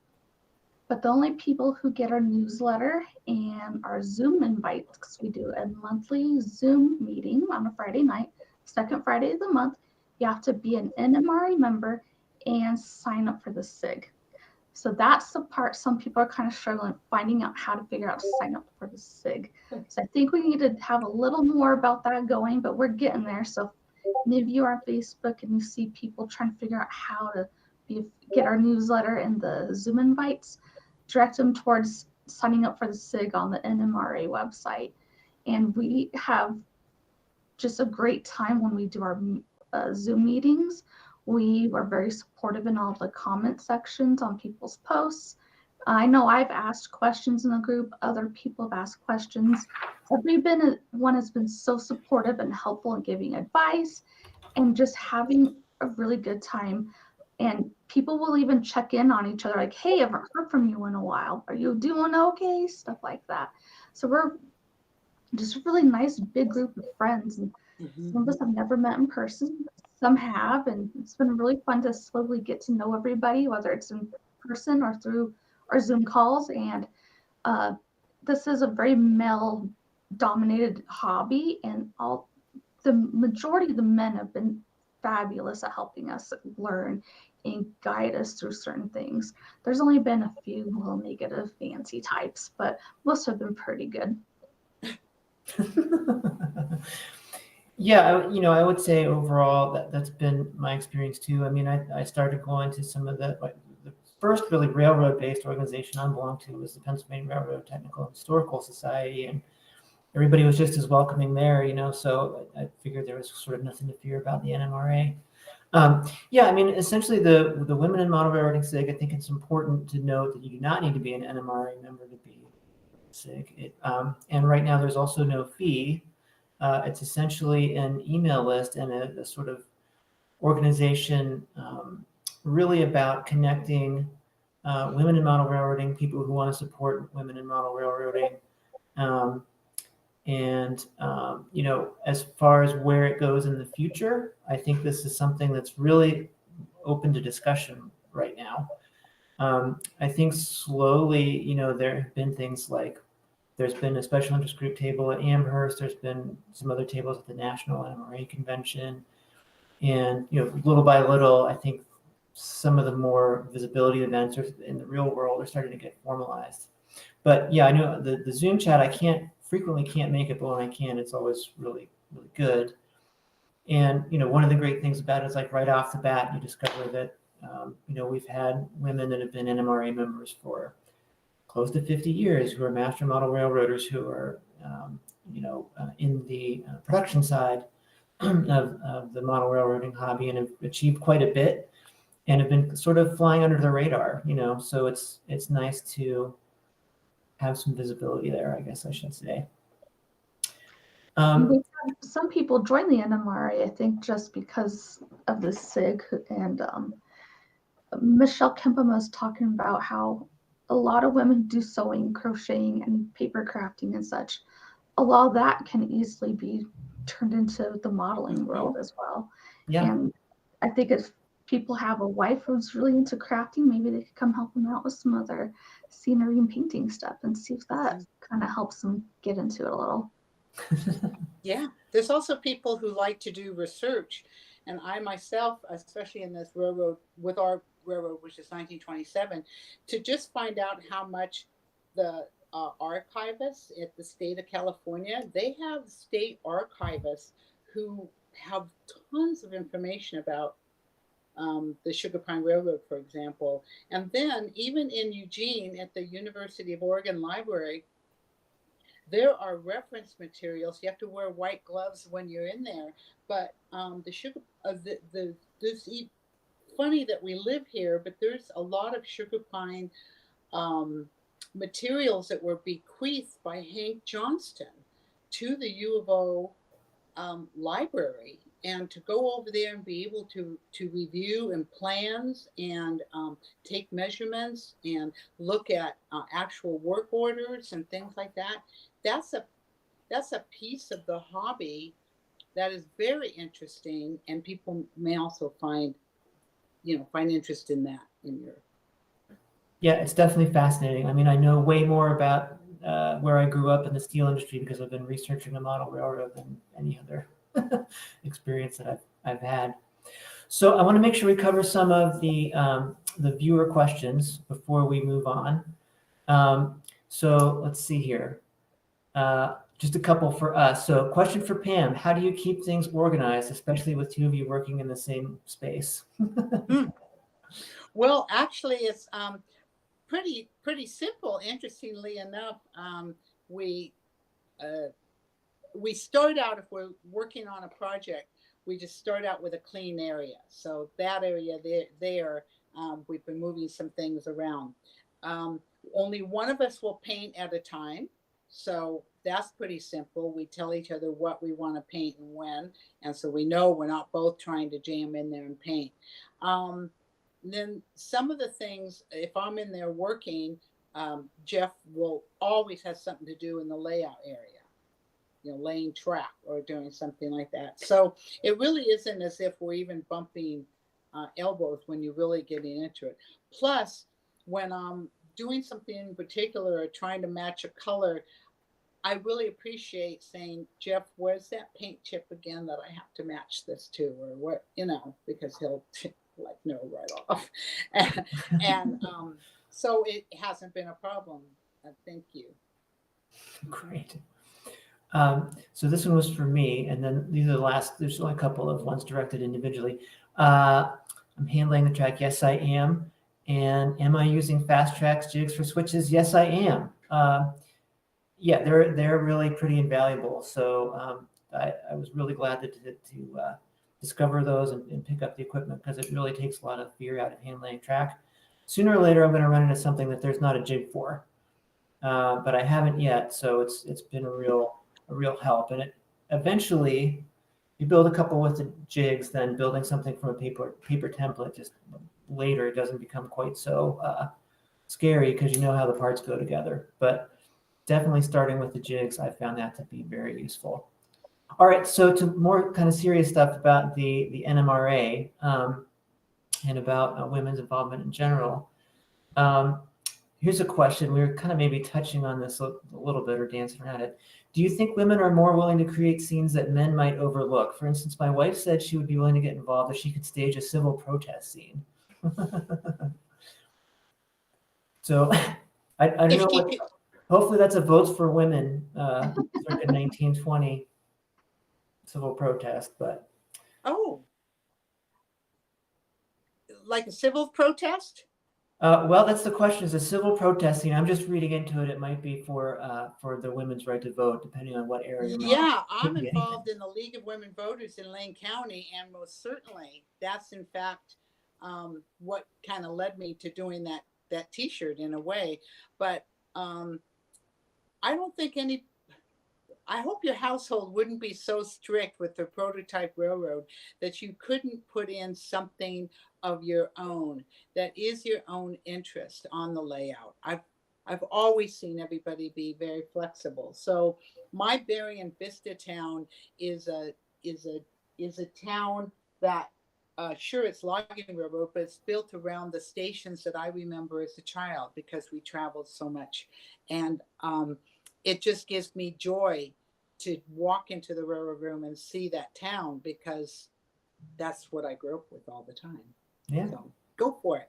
Yeah. I mean, I think any kind of a hook is great. So if you want to have a few figures on your layout holding signs, I would say go for it. Yeah. Okay. So a bunch of questions about the Women in Model Railroading SIG. I think some of them have been answered. So how do you communicate with your members? Like right now, it's mostly the email list and newsletter, and also the Zoom calls, which if you're on the mailing list, you would get. Facebook is very popular as well. And yes, and let's not forget the socials. Yeah. So stop by the Facebook page. It's fun. So yeah, we're sort of multifaceted for the communications. I don't know this, and Jen, maybe you do. How large is the SIG right now? I admit I don't know the number of membership. Ooh, I know it's several well hundred. over 100. It might be in the 200 range. I'm not That's 100% positive. Michelle Kempema keeps track of all the emails of people who've signed up on the SIG side of it. Facebook group I know has a lot more people in it, but not everyone on Facebook is an NMRA member. So we kind of go by our official count, I think, through emails that Michelle has. yeah. I seem to remember throwing out a number something like 200. So I don't have an exact quote, but it is climbing. Oh yeah, daily. Yeah. So Angela, if you have conventions, it it could always have like a women in railroading wine night, or it works for me in IT. I go to these IT kinds of events or conferences, and women in fiber, women in IT. Boy, we had just put out a lot of wine. Yes, and who could say no to that? Yeah, I mean, the cookie table is becoming pretty well known right now, so it's only a matter of time until it moves over to the bar, I think. And maybe the group all recommend this on our next call, but maybe women in railroading, if we all chip in a bit, we can do some cups and sell some cups, and then the women can have these cups as they're doing their railroading. True. I know like my shirt came from Daylight Cells. There's a bag, a shirt, and a jacket right now. I'm not sure what other products they have. Great. Yeah, it's out there. So we had one, will there be a Women in Model Railroading podcast someday? The answer is, I don't know, but it sounds like a great idea. I mean, why not? Yeah, I mean, we're definitely growing, and I think other people in different regions of the country, it's encouraged if people want to try to have a women model railroading little cookie social, kind of like what we do at Amherst, and we've also done at the Rocky Mountain Train Show in Denver as well. I think those are all okay activities to do. Yeah. Another one, are you helping one another for those working on certificates in the achievement program, and how, if so? So I think the answer is yes, but not necessarily formally, right? Because it's kind of through Zoom and emails and so on. Like, we'll ask each other questions. If you haven't been on the Interchange Discord, whatever you want to call it, there's a little link channel on the EP certificates there. It has a phenomenal amount of information, but just chatting in comments on social media in our Zoom calls, those are other great ways that we chat with each other and ask each other questions as well. Next question. This is fun, and I do want to get to the one last one after this in our last couple minutes, but this is a fun one. Has Mini Prince scanned all of you yet? I have not been scanned. I'm not sure I will be. It's so fun. I totally did. You did it? Uh-huh. Awesome. You have yourself? You have your mini self? I do. I don't know where I'm at, but I do have myself. I'm in a dress holding a cell phone, real fanning. Oh. Yep, Pam, I don't know if you're familiar with this, but Mini Prince is around North America with the scanning gear and just now putting people on a turntable, doing a complete 3D scan. You can put a mini version of yourself on the railroad. Oh my gosh. Okay. Oh, found me. Hang on. So Bernard even does, what do you call it? His little peanut butter jar lid challenge thing. I've even been on there, but I have myself in 2 colors, a red dress and a yellow dress. Because these are my real fan dresses. Like this yellow one has Union Pacific patches all over it. Then my red one in real life has just random museum and railroads on it. So that's what I got scanned in. All right, so that's 1 out of 3. Can I do one with a protest sign? That's a good question for Bernard. Yeah, if you go on Mini Prints, and he also has, I think it's like fans of Mini Prints, a little page out there. Go on one of those and chit chat with him in there. All right, in our last minute, I want to make sure to get to this question. What do you all think are the most important things that NMRA as a whole and its individual members can do to encourage women interested in the hobby? I would say just be open, willing to chat with them, give advice, and just treat everybody with respect and have fun. Yeah. I Reaching mean, out to different facets of hobbies. yeah. And for me, it's just, I would say don't make assumptions. Probably everybody's there for the same reason. We all like trains. We all want to build models. So don't assume that a woman that's showing up that shows an interest is just kind of like waiting for the other half to show up. Yeah. Yeah. Extend the kind of same welcome you would to anyone who's coming interested in the hobby. I would say support them financially. There are just, nonprofits. It's not an easy world out there, and especially when you have mostly a volunteer. I don't know what paid positions are in, but still, it's a large organization, and if you're thinking about, as you think about who to donate to at the end of the year, especially, I would say get out the checkbook and donate, and that would be a big help. We can't always attend things that might be across the country. If they're in your area, that's great, but donate. All right. Well, I think we're just about out of time. So thanks everyone for watching. Thanks for everybody that submitted a question. I think we got to them all. Big thanks to Jen and Pam for participating tonight. And I think we'll be turning it back over to the next presenter. Yeah. Find us. If you tour a layout, you get a cup. And stop by the Women in Model Railroading Facebook page. Yeah. Okay. Thank you. Thanks, everyone. Bye-bye.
It's a fictitious railroad based on an actual proposed.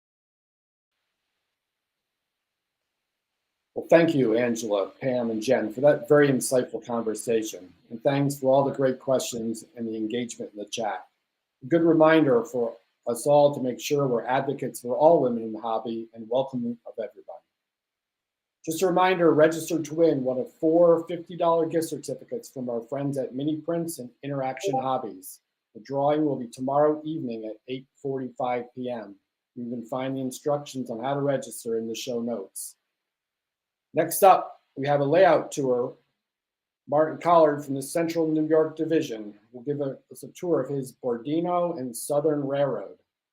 He gives a nice explanation of what that's at the beginning of the layout, so I won't bore you with more details on that. But after that layout tour, we're going to have a tip from our friend Chris Cafaro on large-scale DCC installations.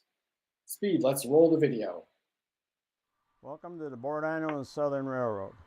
It's a fictitious railroad based on an actual proposed extension of the Marcellus and Attisco Lake Railroad. We interchange with the Marcellus and Attisco Lake. The purpose for the railroad is to haul stone out of our quarry. We're hauling limestone, crushed limestone, taking it down to our tipple and transferring it to the Marcellus and Attisco Lake Railroad. They take it out to Martisco, put it on the New York Central. They take it to Salve and use it in the Salve process. The reason I built this railroad is I've always had an interest in local history, and I've tried to incorporate as much of it as I can here. The village of Bordino is pretty much the heart of the peninsula.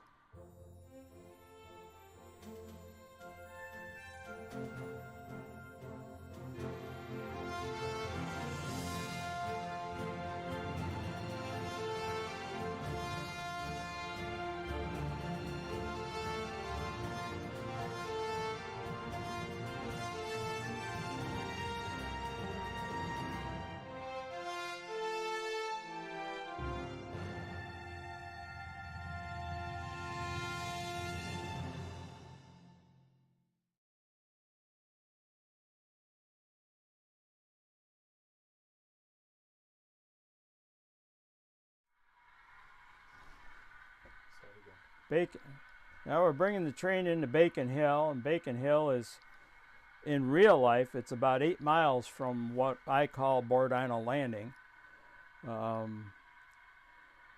That's why usually in operating sessions I'll do 2 loops on my main line to get one loop of traffic. A lot of these buildings you're seeing now are all scratch built. Most by me. There's a few buildings there that I've acquired from other people.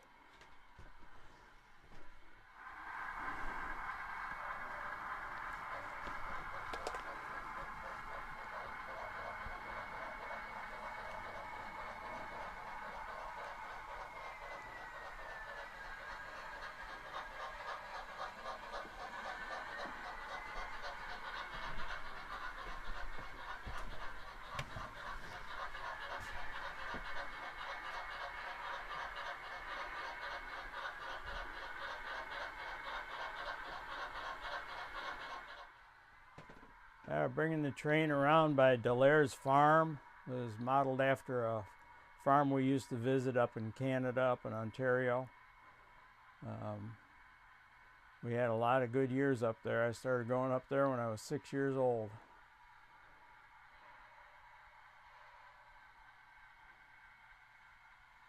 They had white-faced Herefords up there, and that's why I have them on the farm here. The barn coming up is scratch built. I used cedar cigar wrappers for the roof shingles, individual roof shingles, all individual siding on the barn. And the schoolhouse in the background is actually a model of a schoolhouse my wife started. The first 2 years that she went to school in that schoolhouse. And that still exists. Now we're pulling into the Howe yard, and we're going to drop off these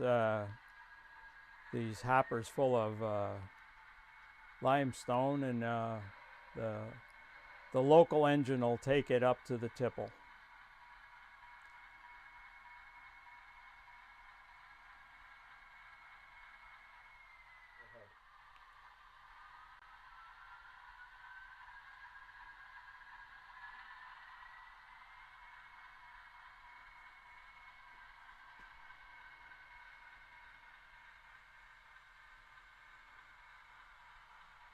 This being a short line railroad, we do take the advantage and stop on the main.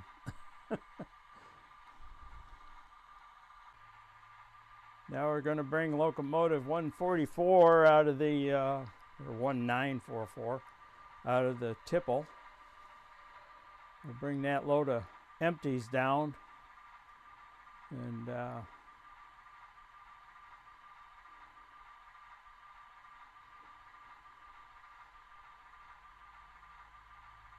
I've got 4 loaded cars, and we can only put 3 in the tipple, but we'll make it work.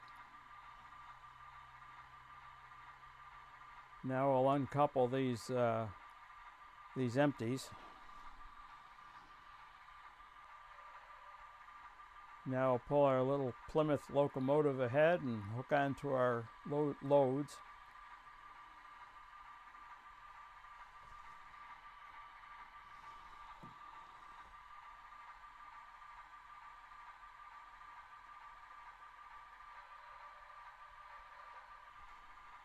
Now we'll run the cars up the hill.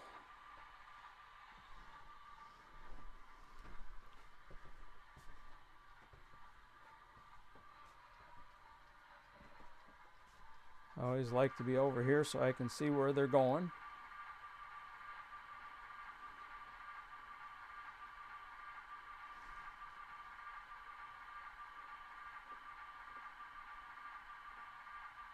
Makes this little Plymouth locomotive work pushing them up this hill.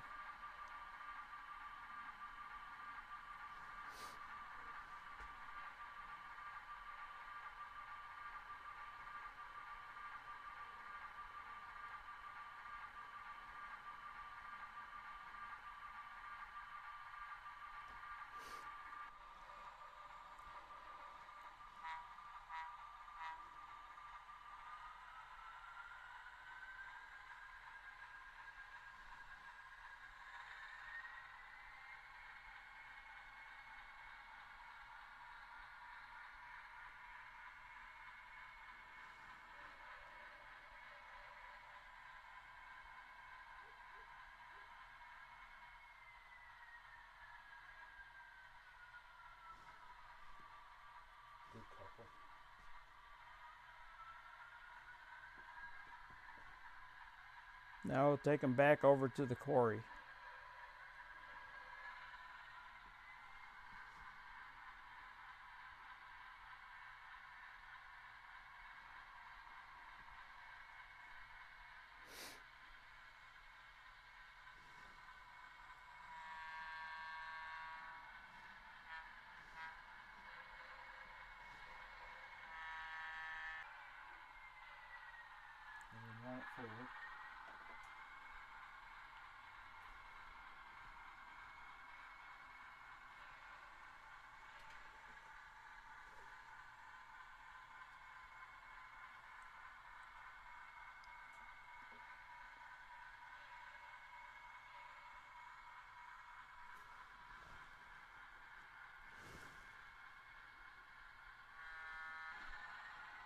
Now we're coming to the Nunnery Road crossing, and passing by the Bordino Station, which is a model of the Marcellus and Atisco Lake Station.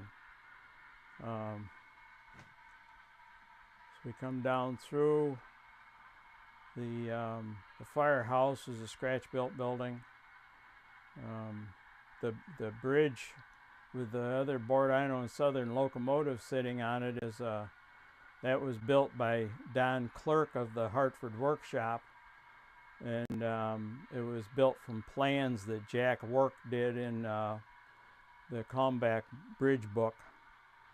And I was very pleased when I had the ability to purchase that from, actually from Dave Bascom of the Hartford Workshop. So you can keep.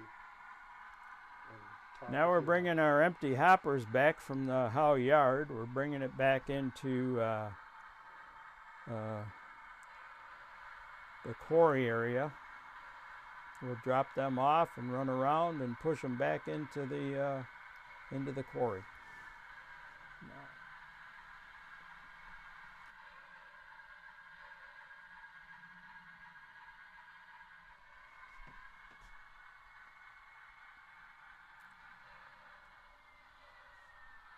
I got it.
This is the Marcellus and Atisco Lake locomotive bringing some cars in to our Atisco Lake transfer area.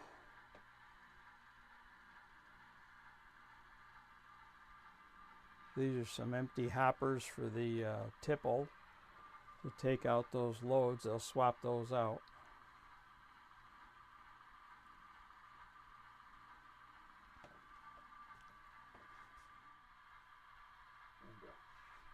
The 9 Mile Creek heads north from Atisco Lake going to Marcellus, and we come to the B&S air freight. That's Bill and Shirley Sawtell. That was my aunt and uncle.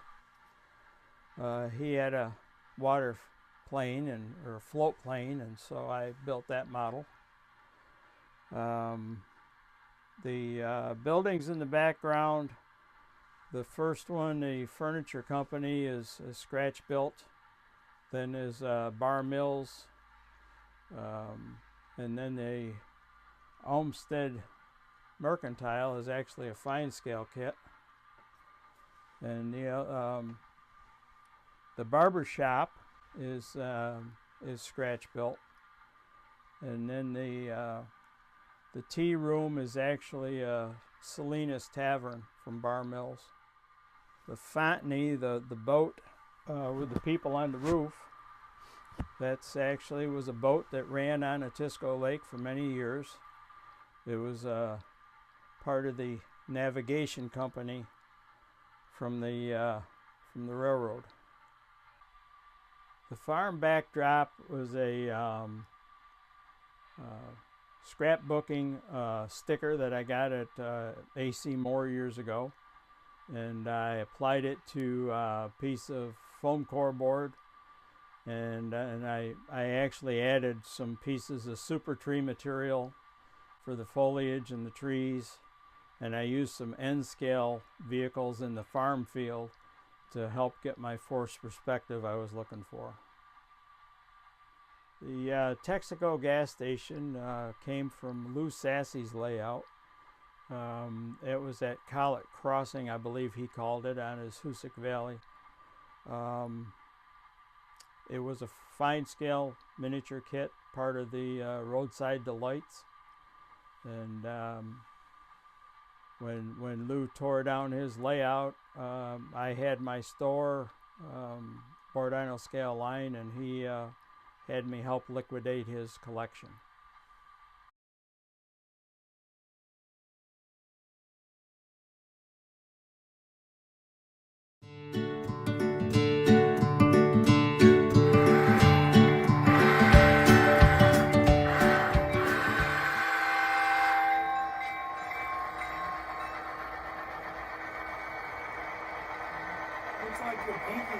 Hi, I'm Chris Gaffaro. Most of you know me from the NMRA.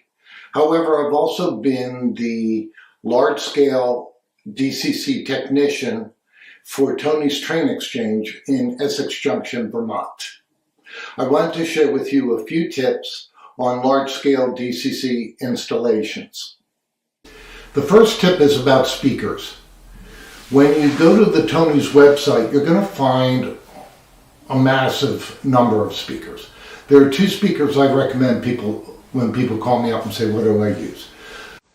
The first speaker I'd like to recommend is the TDS High Bass 1.77 inch 4 ohm speaker.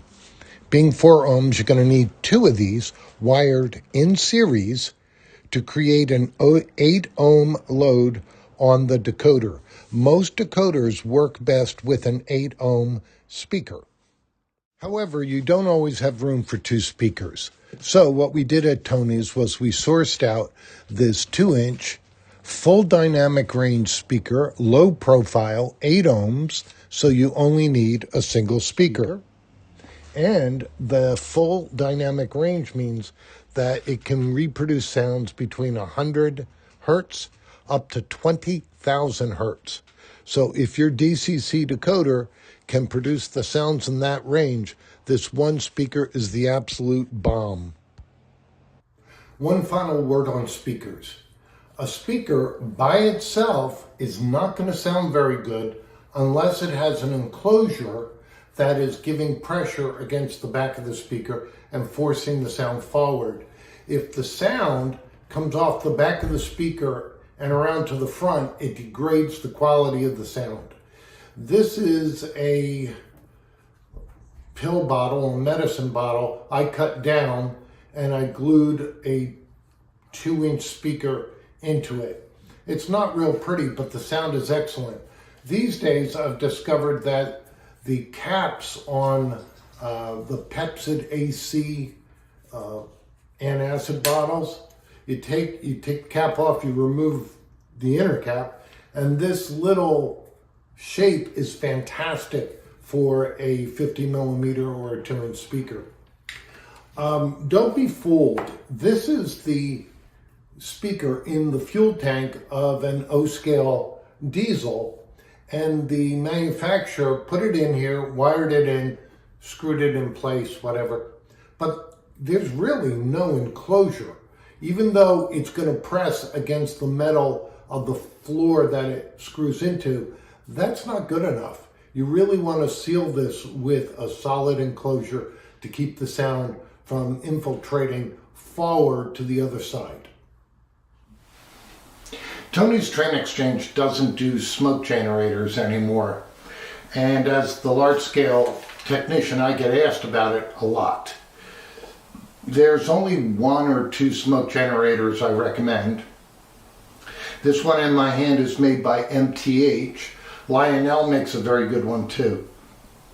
And the reason I like them is they only have 4 wires. 2 wires for the coil, for the heating coil, and 2 wires for the fan. I also, when I install these in somebody's locomotive, I create a brass frame to support it, not just for support, but also to dissipate the heat coming off of the metal structure here, which does run the potential of melting your model. When it comes to controlling the smoke unit, I've had a lot of success with the ESU Lock Pilot decoder. It's a simple decoder and it's pretty inexpensive. I think I paid around $25 for it. I'm going to give you a nice long look at this diagram of how I wire the Lock Pilot to the smoke generator. Basically, I take the coil wire and the fan wire off of the smoke unit. I take one of each, I put them together in pairs and connect them to the motor lead on the auxiliary decoder, the Lock Pilot. From that Lock Pilot, I take the left rail and right rail. I bypass the main decoder in the locomotive and go right to the track pickup provided by the locomotive. I will usually put a kill switch in either the right or the left rail wire on this auxiliary decoder. I'll also put a kill switch on the regular decoder as well.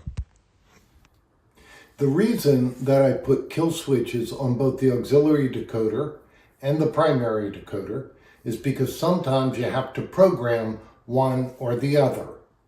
I set the decoder address for both the primary and the auxiliary for the same address. I do that so that as you're ramping up the speed on your locomotive, the decoder, the auxiliary decoder, is also increasing the power to its motor circuit, which in turn increases the heat on the coil wire and increases the fan on the fan wire in the smoke unit.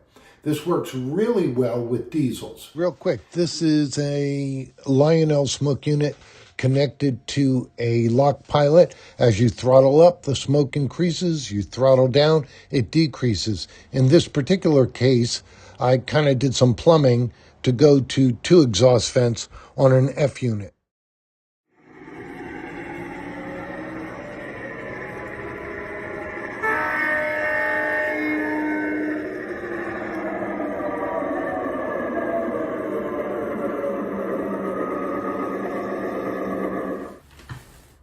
If you're doing a steam locomotive, you need to add an additional step.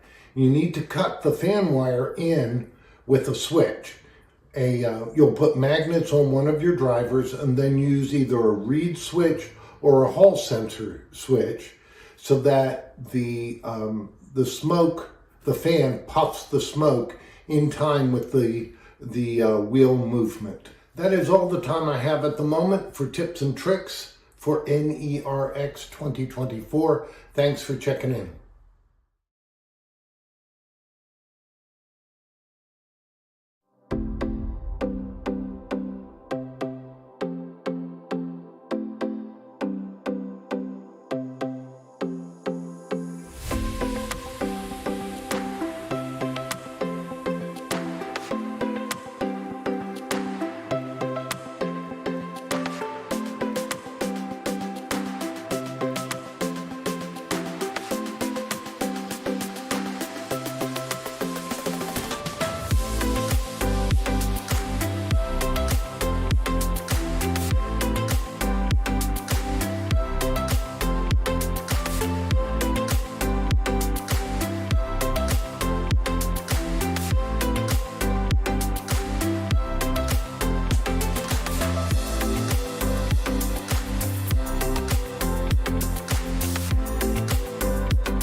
Okay, welcome back. My name is Dave Ensley. I'm the host for evening 3 of NERx. We're glad to have you on board. Next up, we have the second part of our Build It clinics on how to scratch build a 36-foot boxcar. We have 2 folks from the Lake Shores division of the Northeastern region of the National Model Road Association that are going to walk us through that second part. Jim DeMarco, and leading us off is Dave Dorr. Dave, let us know what you're going to talk about. Well, first off, we're just going to review a little bit. On Monday night, we talked about this hybrid Build It project, which is a crossover between NERx and the in-person convention in September. We talked about what the project is, scratch building a 36-foot wooden boxcar.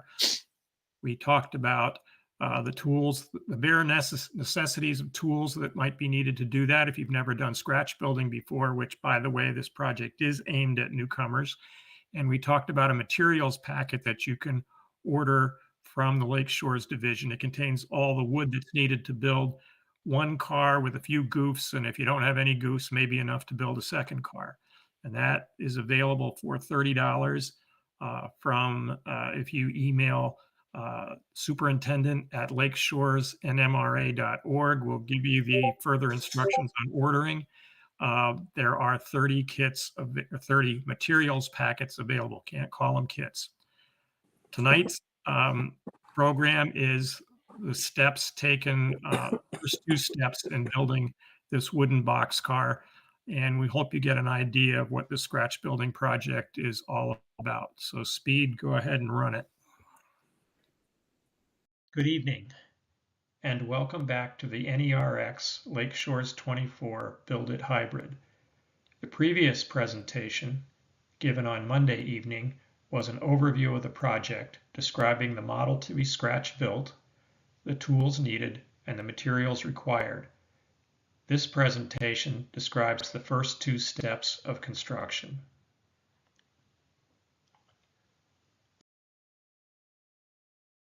For a quick review, we'll be scratch building a 36-foot wooden boxcar.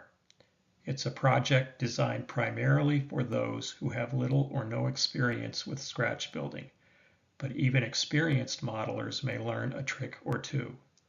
It is hoped that the modeler can earn an AP Merit Award for the completed model. During NERx and in the months leading up to September's Lake Shores 24 convention, the modeler will be building the boxcar body based on video or PowerPoint presentations such as this. Then, at the in-person convention, the boxcar's detailing will be explained in a conventional clinic presentation, after which the modeler will be able to work on the car at his or her convenience. One of the features of Lake Shores 24 will be an interchange room, a place to hang out with vendors, switching layouts, and learning tables where clinicians will give continuous demonstrations over the course of morning, afternoon, and evening sessions. The Build It Hybrid Learning Table will run continuously on Thursday, Friday, and Saturday during the convention. Jim DeMarco, who designed this project, or other mentors will be there to help modelers with detailing the scratch-built car. Final painting, lettering, and weathering will be up to the modeler after the convention.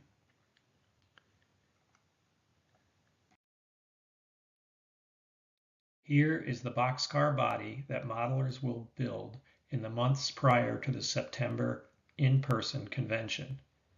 The components included to this point will be the floor, the end blocks, the roof, the bolsters, the center sill, the side and roof sheathing, the roof walk, the end sills, the trucks, and the couplers.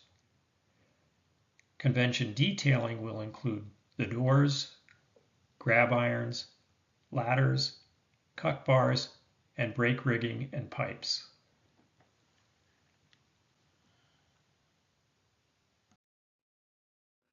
Step 1 is building the core of the boxcar.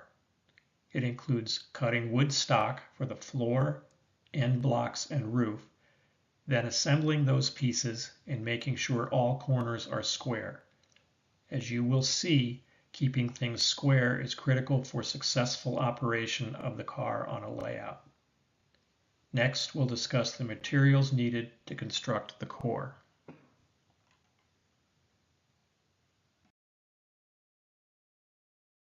For step 1, 3 pieces from the materials packet are needed: floor, end block, and roof stock. Jim DeMarco milled the wood stock to the appropriate cross sections at the dimensions listed on this slide, then cut lengths that supply the modeler with enough material to cover mistakes or possibly make 2 cars. To clarify, the dimensions shown here are of the supplied material which the modeler must cut to length for the boxcar.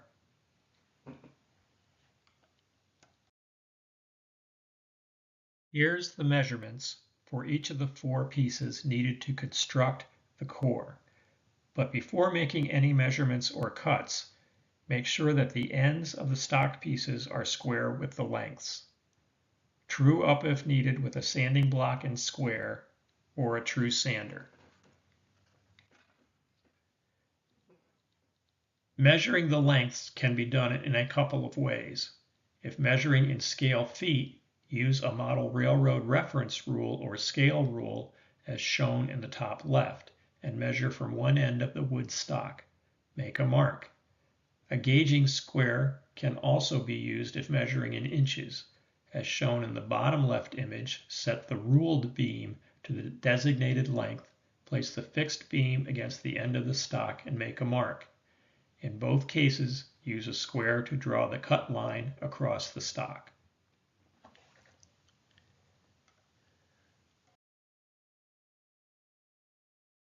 Using a hobby saw and miter box, or one of the other techniques for making right angle cuts shown in the introductory Build It presentation, cut the wood stock to length.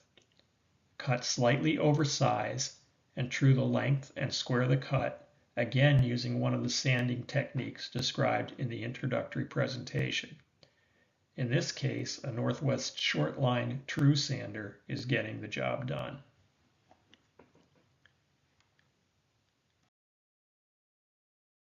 Next comes the assembly of the pieces making up the core. Essential for this step are maintaining square joints and applying pressure while the glue is drying.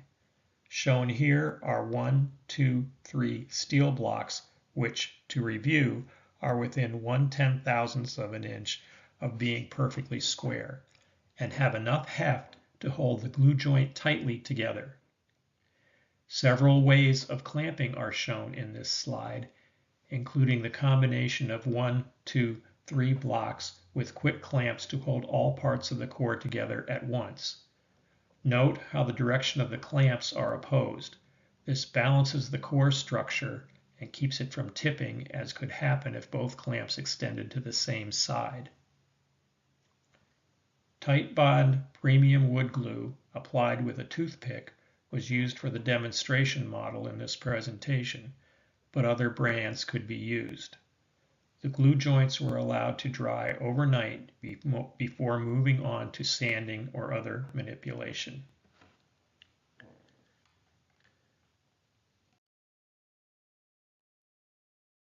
There are other ways of maintaining square joints. In the top image, a magnetic gluing jig holds pieces to be glued against fencing, which is square at the corners and at the base. This particular jig is available from Micromark as item number 89639. The bottom image shows magnetic gluing clamps, which are available from a number of sources. Make sure the base upon which the pieces are to be glued is perfectly flat. It is best to use at least 2 clamps at the top and bottom of the stock pieces in order to hold a true square along the length of the joint.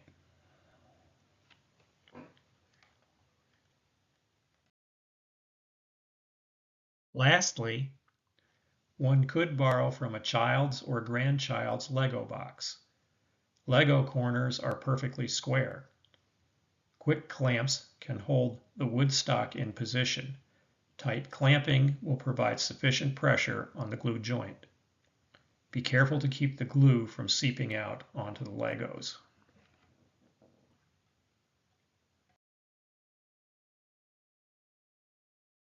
Now that we have the basic core assembled, there is one more critical procedure before moving on to step 2. Because the milling process to create the roof, floor, and end stock is not exact, things don't always line up perfectly during the gluing stage.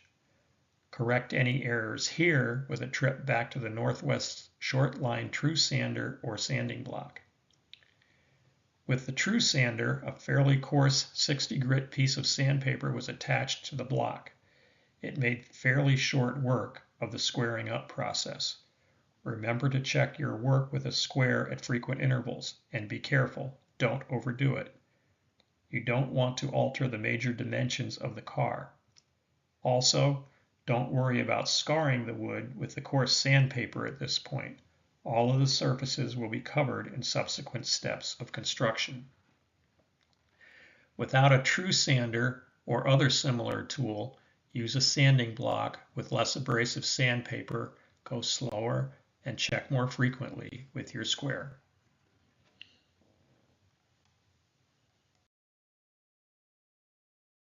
On to step 2, where we'll add most of the structural components of the underframe. Included are the bolsters, flooring planks, center sill, stringers, trucks, and weights. Jim DeMarco's schematic drawing on the left shows the dimensions and placement of all components. The image on the right gives an idea of how the underframe should appear near the end of step 2.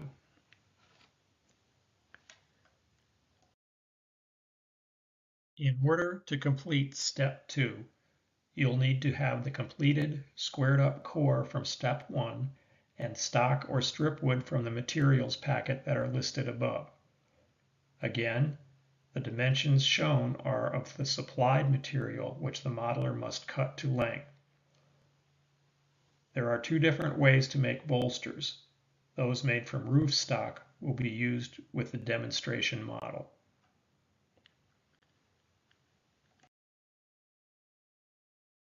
Actual bolster stock, included in the materials packet, was initially measured, cut, and glued under the floor of the car.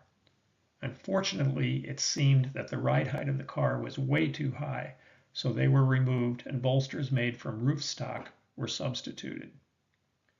Roof stock, when used to make bolsters, has the disadvantage of a peaked contour. An approximately 1/4 square inch area must be sanded flat in order to mount the trucks. That process will come further along in step 2. The ride height will be significantly more realistic, and the fact that you fabricated your own bolsters may add an AP point or 2 towards a merit award. For now, mark a scale 25 inches across the width of the roof stock and make your cuts with a hobby saw. 2 bolsters are needed. Square up the cuts with a True Sander or sanding block.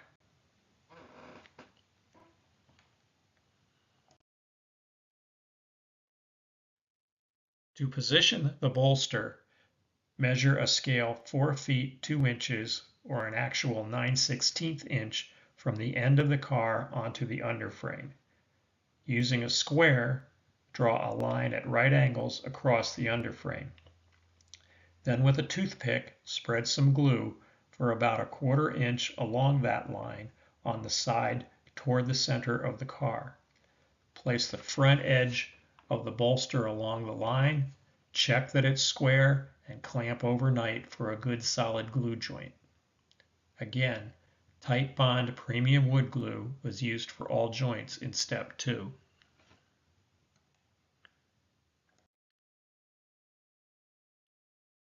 Next come the flooring planks.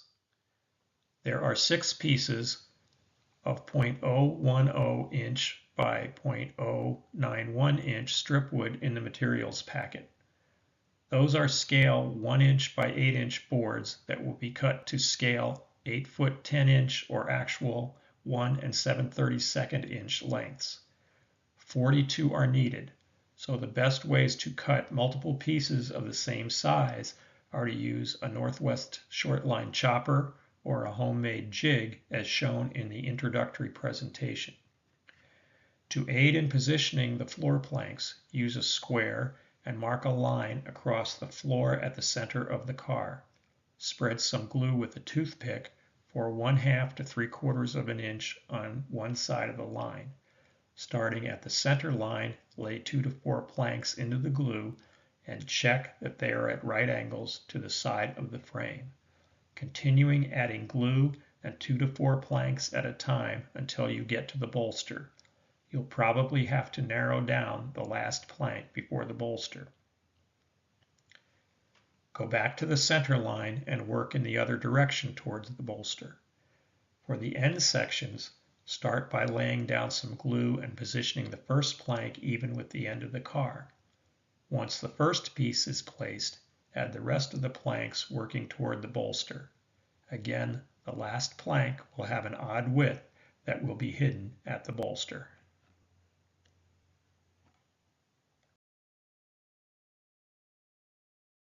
The flooring planks and the center sill were all done at the same sitting. Although a measurement of a scale 22 feet is given for the center sill, that is not exact. The center sill is cut to fit between the bolsters. So to measure, place one end of the center sill stock against one bolster, then mark where it touches the second bolster. Make your saw cut at that mark. Again, cut the center sill a little oversized and sand back till you get a very slightly snug fit between the bolsters.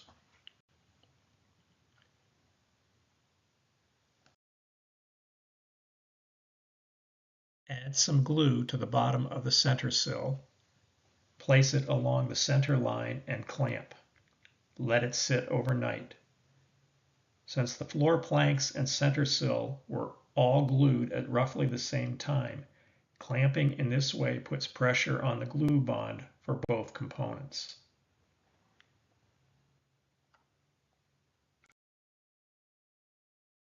Even with careful placement, some ends of the flooring planks may extend over the edge of the core's floor stock.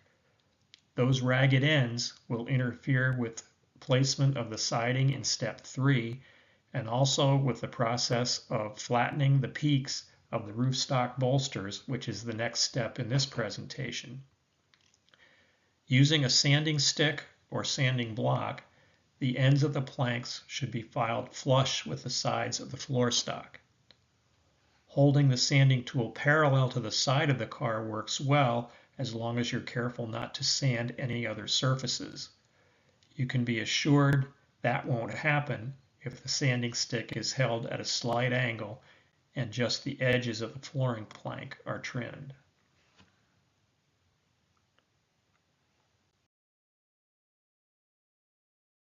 Next comes one of the more important procedures in step 2.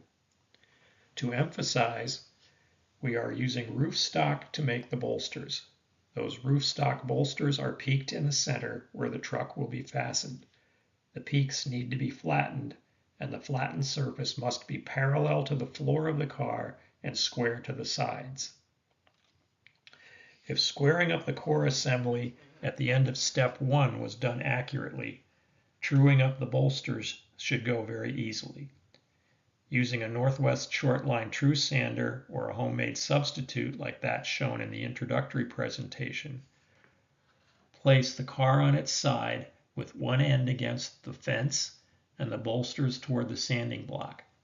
Then using 150 grit sandpaper, slowly and carefully remove the peak of the bolsters to the level of the center sill.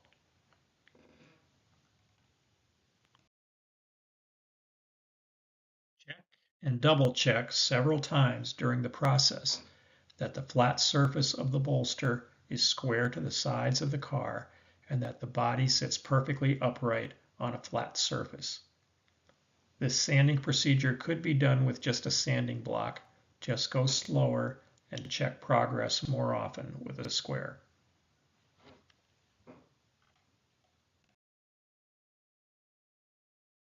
Adding the 4 stringers could be done at just about any point after the center sill is placed. For this demonstration model, it just happened to fit into this slot because of timing. 3/64 inch angle stock was used for the stringers. Like the center sill, the estimated length of the stringers is a scale 22 feet or actual 3 1/32 inch. They are cut to fit between the bolsters and positioned parallel to the center sill. One about a scale 13.5 inches or actual 5/32 inch from the edge of the frame, and the other a scale 30 inches or actual 11/32 inches from the edge of the frame. Measure and mark those distances with a scale rule or gauging square, then glue those stringers along those marks.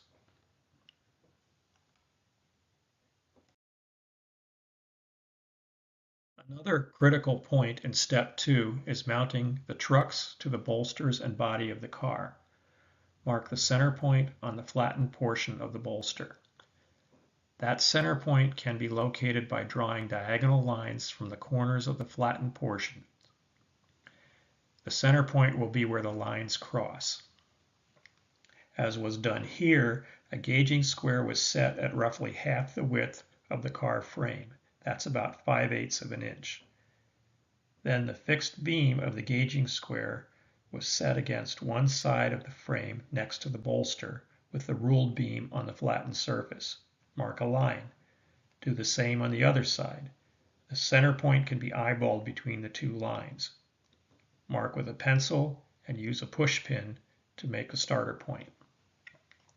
Next, holes for screws that attach the trucks must be drilled and must be drilled vertically. Here, the body of the car is held vertically with 1, 2, 3 blocks, which are positioned parallel to the car body in this image. The blocks would actually support the body better if positioned perpendicularly. Start the drilling process with a small 0.016 inch drill and progress incrementally to the size needed for the screw securing the trucks. In this case, a number 3 screw was used. A 5/64 inch drill was the end point. It must be emphasized that the drill must be kept perfectly vertical during this process.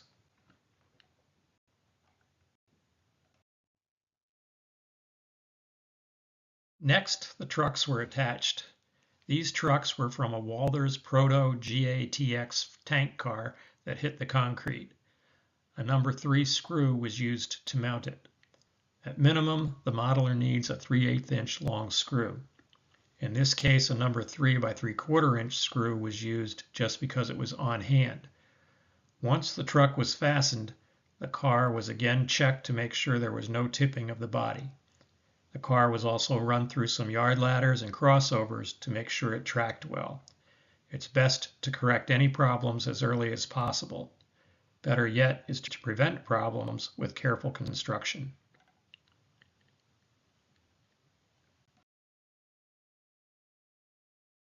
Another critical step is to establish the ride height for properly mounting the couplers.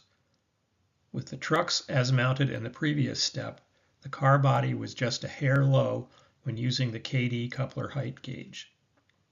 The addition of a KD number 208.015 inch thick washer brought the car body to the correct height for mounting the coupler pockets.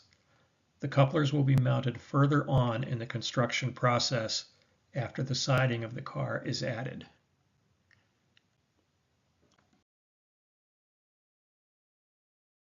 There is channel stock in the materials packet that will be used to fabricate the diagonal supports at the end of the underframe. They could be added now, but it's probably better to delay until the couplers are mounted and the car's siding is added. The fit will be more precise.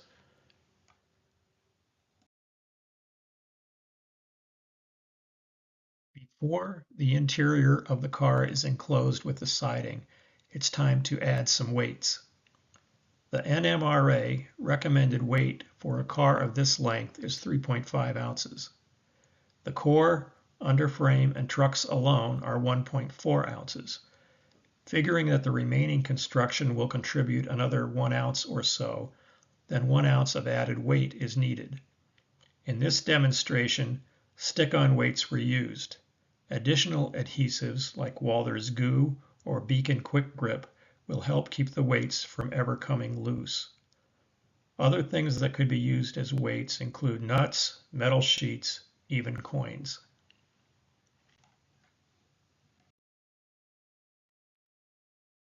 Thanks for listening. The instructions for steps 3 and 4 will be released in late spring or early summer so that the modeler will have the time to finish the car body prior to the in-person Lake Shores 24 convention in September.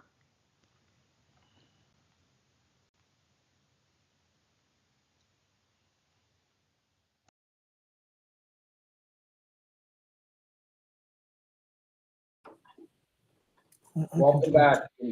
Thanks, Dave, for a great presentation. Truly looking forward to getting my car built as we get ready to see what we can all do in Lake Shores 24 in September. Got a couple questions from the other day, so we'll jump right into those to start out. But would an electric interurban remove roof walks because of danger of overhead wires? I don't know the answer to that. Do you, Jim? No, I do not. Yeah. I guess the question would be: have any of them been in service in interurban? So maybe someone in the chat can kind of chime in on that one. Yeah. All right. I always figured they took them off because safety, telltales being taken down from tunnels and stuff, and keeping people off the top of the cars because of liability.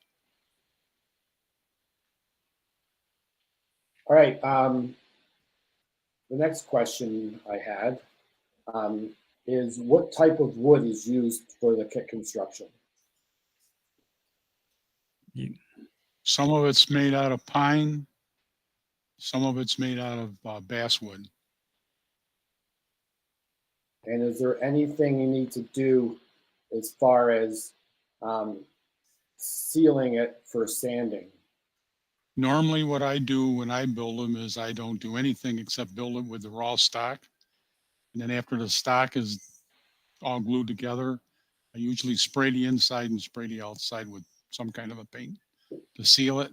Sometimes I use clear stuff, sometimes dull coat, for instance, sand it. And then from there I go on. Okay. Just great. might add that Jim milled a good portion of the wood that's being used in this project himself. So yeah, we cut a lot of it on a 10-inch table saw. And he still has all his fingers. Well, that might be another clinic for next year. Well, it's easy done when you're a tool maker and you have all kinds of gauges and stuff you set up, so you can adjust the sizes and stuff. And and I'm using scrap wood, so it's not like I went out and bought a lot of wood. It's all stuff I had. So as you're running that wood through the table saw, then you're using certain tools and jigs to keep your fingers out of the blade. Yes, but after a lot of it gets through a sanding machine first before I cut it. Fascinating. All right, the next question we got is, I think this has been answered in the chat. For Speed put a little note in the chat, but how do you get the parts kit from the Lake Shores? It's a materials packet, not a kit.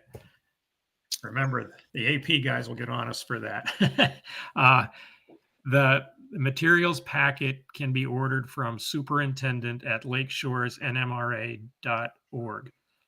Shoot an email to that address. We will tell you what to do next in order to order it. And I think the cost is $30, and there's 30 kits that are available. 30 packets that are available. Yeah, so you're saying the same thing. Oh yeah. And I think we discovered last time that you don't necessarily need to come to the Lake Shores 24 convention in order to participate in this bill.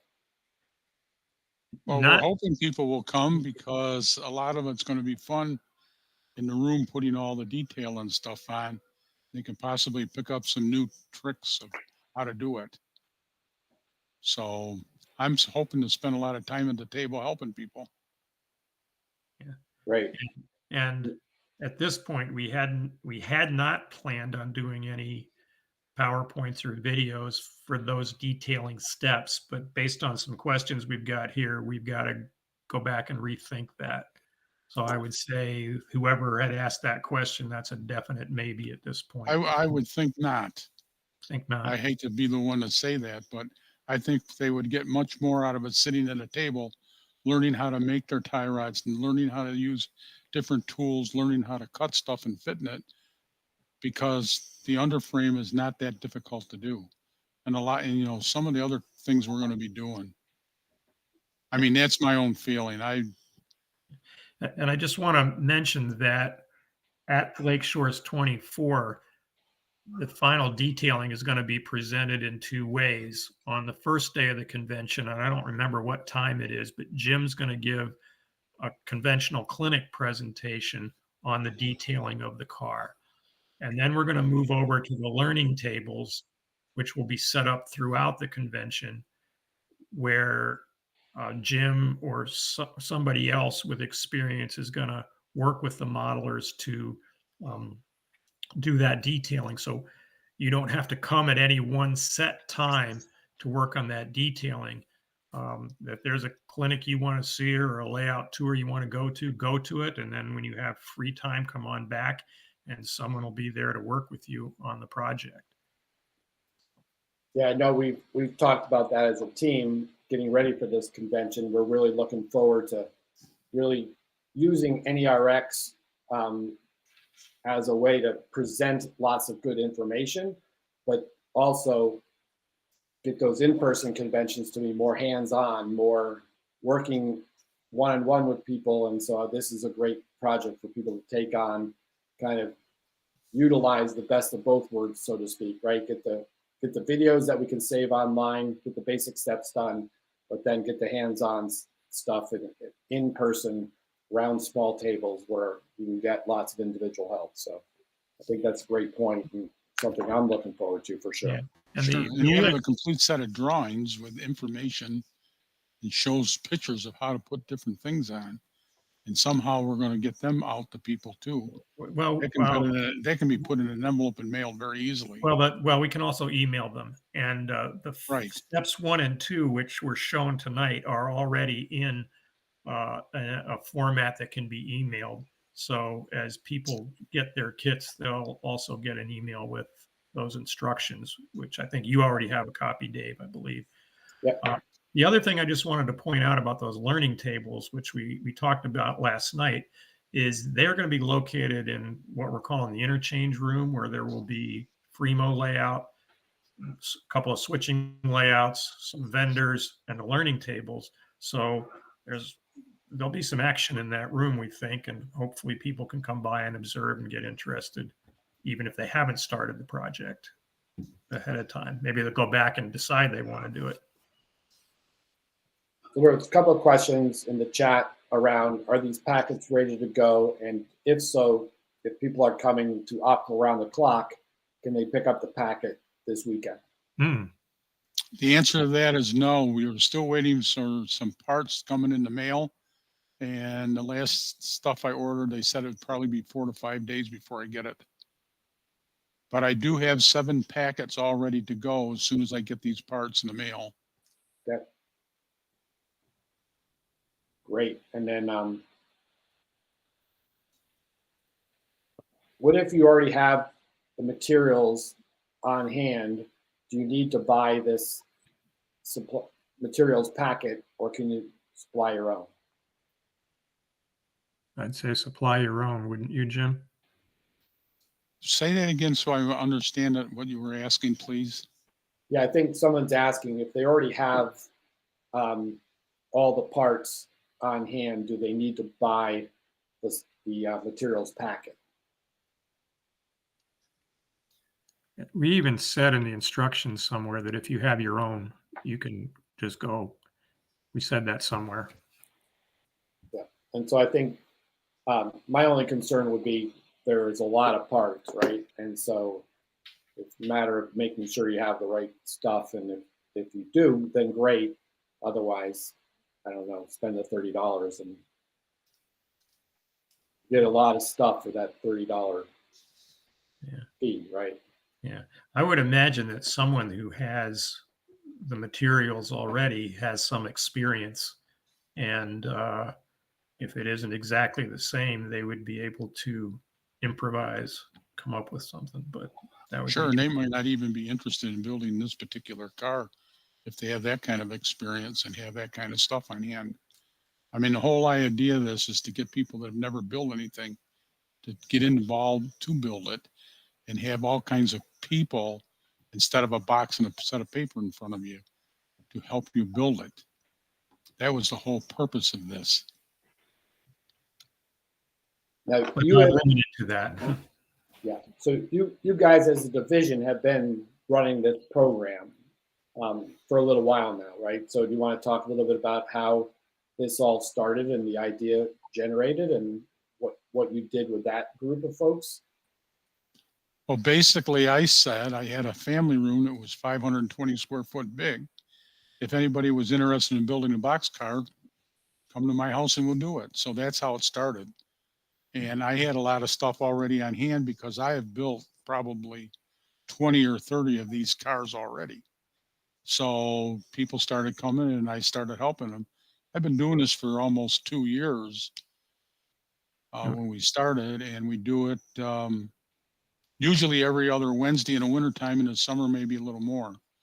But unfortunately, it hasn't been as successful as I was hoping. But at the same time, other people have gotten an idea of it. And Andy's group in Buffalo area, they've also doing the same thing. So I mean, at least it's starting an idea that as a group, we're trying to teach people the skills that they're afraid to do. And that really was the whole thoughts of this, because scratch building and doing things with your hand is very easy.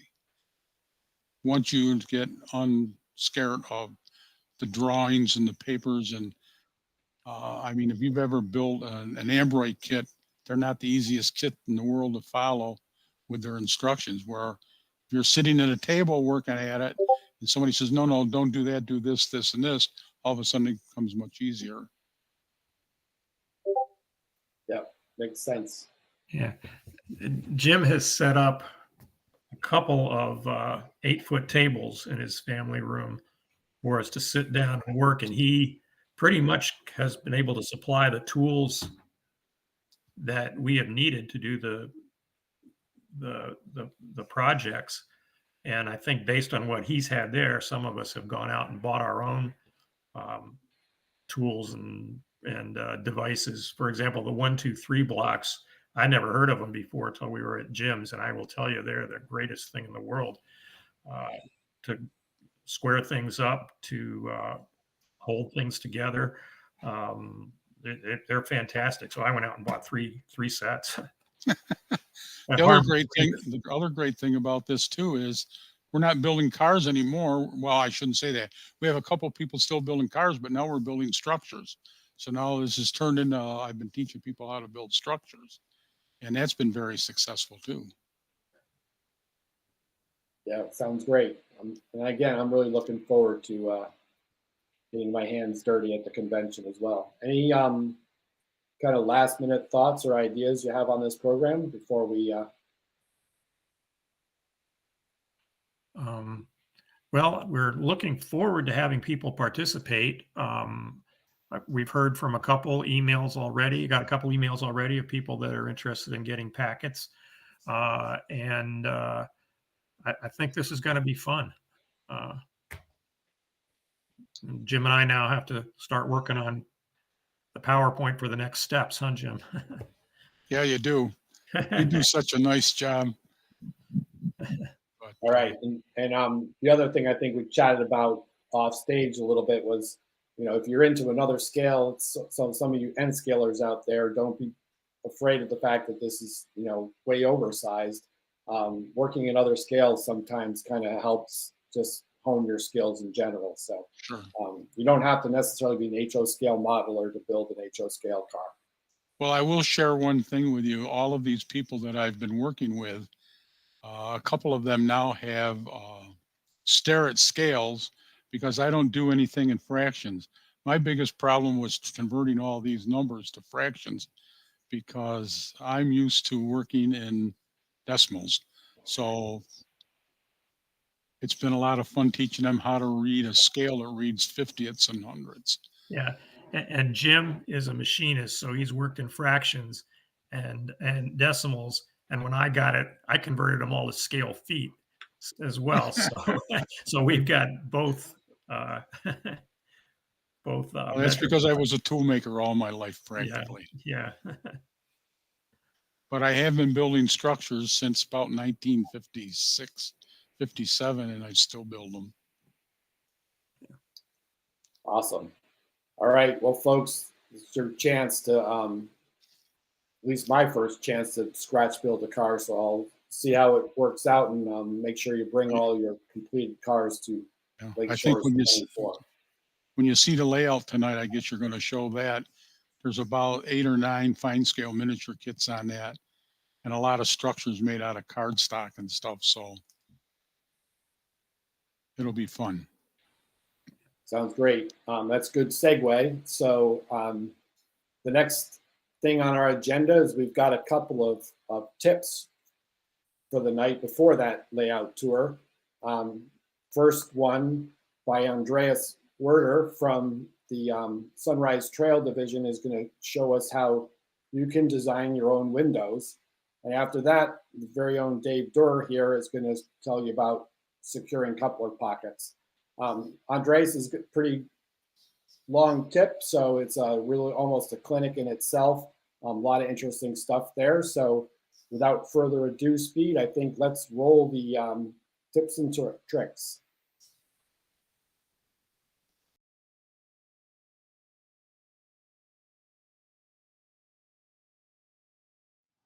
Hi, I'm Andreas Werder. I'm a member of the Sunrise Trail Division of the Northeastern region. I live in Manhattan. I model in N-scale, mostly urban sceneries and structures. In the last couple of years, I got into prototypical modeling of historical buildings in New York City. In my tips and tricks video, I'll show you how to design simple windows for models that can be easily cut by a laser cutting service, or maybe by your own laser cutter if you have such a device. I'll also give you a brief introduction into Inkscape. Inkscape is a software for making two-dimensional drawings for laser cutters. One of the things that I really found difficult when I began scratch building my own models were the windows. I still remember how I cut, filed, and glued injection molded plastic windows for my first real prototypical model, the Bronx Terminal Freight House. The windows were from Tichy Train Group, since they were the closest I could find to match my prototype. And somehow I managed to get them right. It kind of worked, mostly because they were easy to make. Also, I didn't need that many windows. However, if you get into bigger buildings, then you might reconsider. Costs are becoming a factor, and we may want to use the time needed to modify dozens and dozens of standard injection molded plastic windows elsewhere. I don't know that many alternatives though. For a while, I cut my windows out of thin styrene sheets, using 0.5 millimeter thick styrene rods for the crossbars and muntins. As I said, I'm an N-scaler, and things in our world are much smaller than in the HO world that most of you are familiar with. I was pretty proud back then, but looking back, I'm not so sure anymore. Fortunately, there are better ways to make our own windows now. The one I'll be talking about is to laser cut them based on my own design. An important component of self-made laser cut windows is the material. Today, such windows are mostly made of laser board. Laserboard is probably the only material that works well for windows, at least for smaller scales. Materials like basswood, birch veneer, or MDF are either too thick or too grainy and brittle. Plastic-type materials that could potentially be used produce toxic fumes when cut, and so are out of question. Here's a sheet of laserboard with windows cut for 2x4 walls for a structure. Now, what is laserboard really? Laserboard is a resin-impregnated craft paper or cardboard. It is available in different thicknesses from about 11 to 35 thousandths of an inch, or about 0.3 to 1 millimeter thickness. The material is strong, flexible, uniform, water-resistant, and easy to cut on a laser cutter. I can cut window mountings down to a thickness of less than 15 thousandths of an inch. This translates from N scale to less than 2.4 scale inches, or about 1.3 scale inches for HO. That's pretty close to a prototype window. Laserboard is available from several online stores in different shapes and colors. Colors include brown, white, black, and ivory. Some of the older products from some manufacturers do contain formaldehyde, so be careful to check the quality if you consider buying it. The material has some interesting properties. Priming it with acrylic or solvent-based paint makes it more durable and flexible. This is important, as the windows are very delicate parts. Also, gluing windows on top of glazing helps to stabilize it further. It accepts paint very well and bonds well with it. Gluing is easy. Most glues that work on wood and paper also work with laserboard.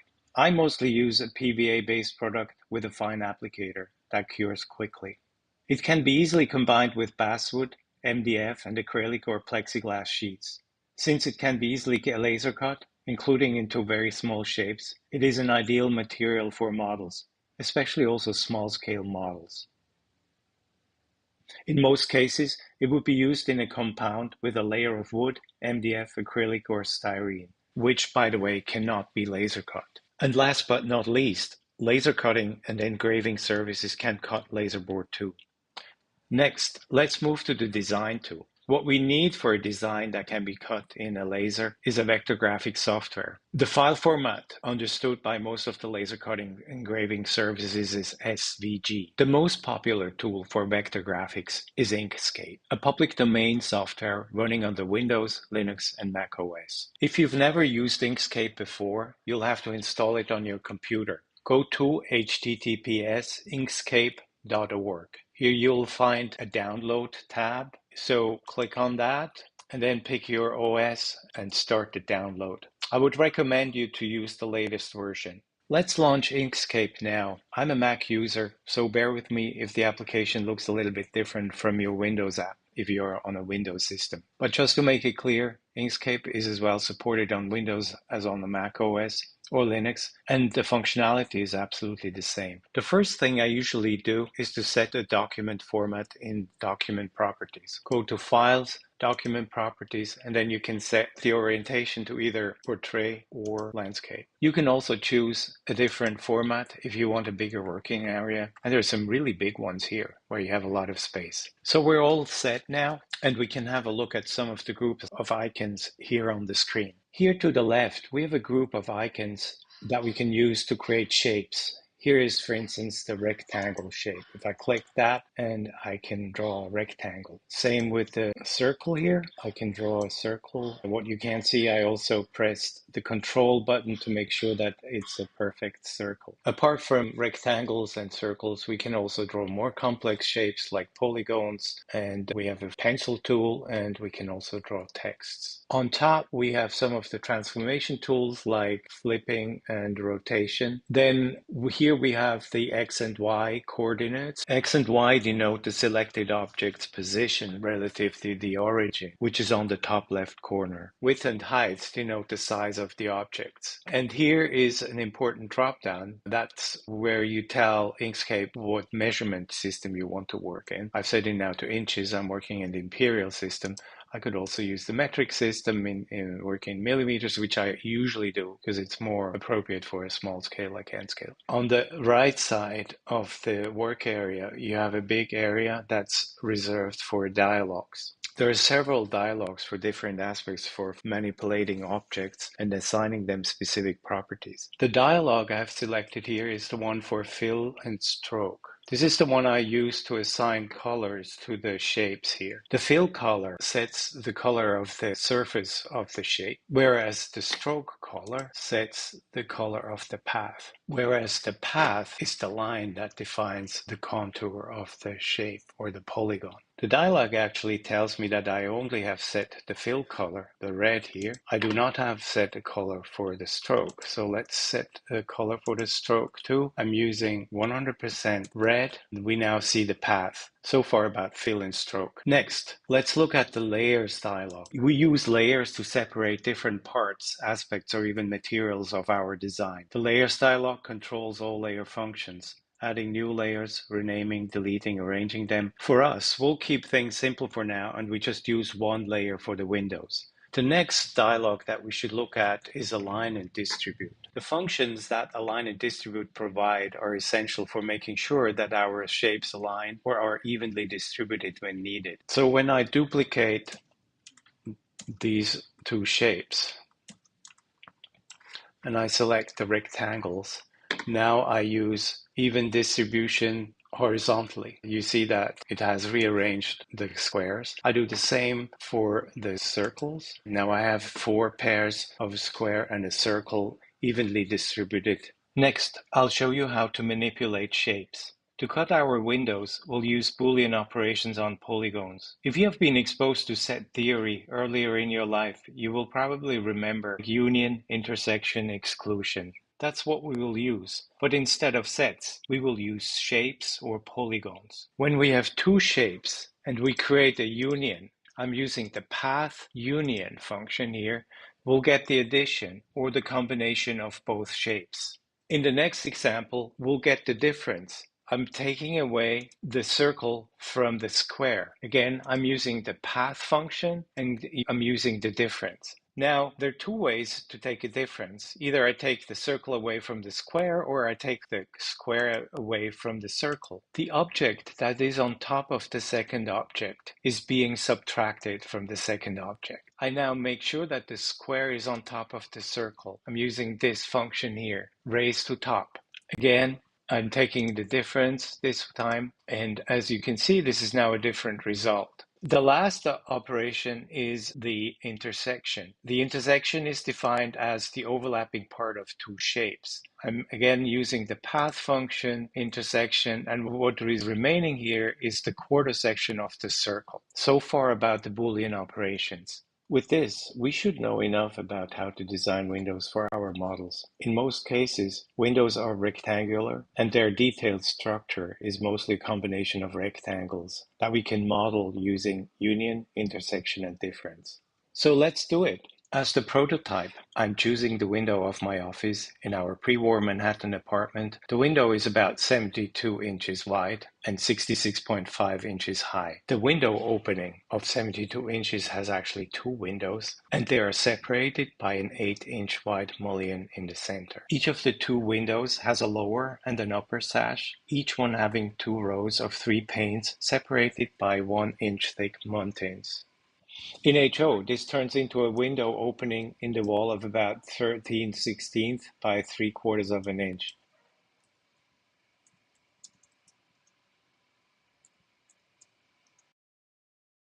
The 2 windows each measure about 3/8 by 3/4 of an inch. We duplicate it. I'm also adding the 8-inch wide mullion. The mullion is about 0.092 of an inch wide.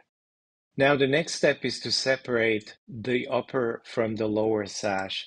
For this, I'm inserting a muntin that is about 1 millimeter thick. Then I center on horizontal axis. I'm applying the difference to create 2 different sashes, both having the same size. The next step is a bit trickier, as we need to design 2 rows of 3 window panes. We leave a frame on the outside and we use muntins using a thickness of 0.5 of a millimeter, which is smaller than the muntin in between here. To begin with, I create a rectangular shape that is only 0.02 inches wide. Then we duplicate that shape twice, so we get 3 identical copies. We then spread them vertically, select all 3 shapes, and distribute them with even vertical gaps. We now apply the union, and this gives us the horizontal frame plus the single horizontal muntin of the sash. Likewise, we add a vertical bar also 0.02 inches wide and make 3 more copies.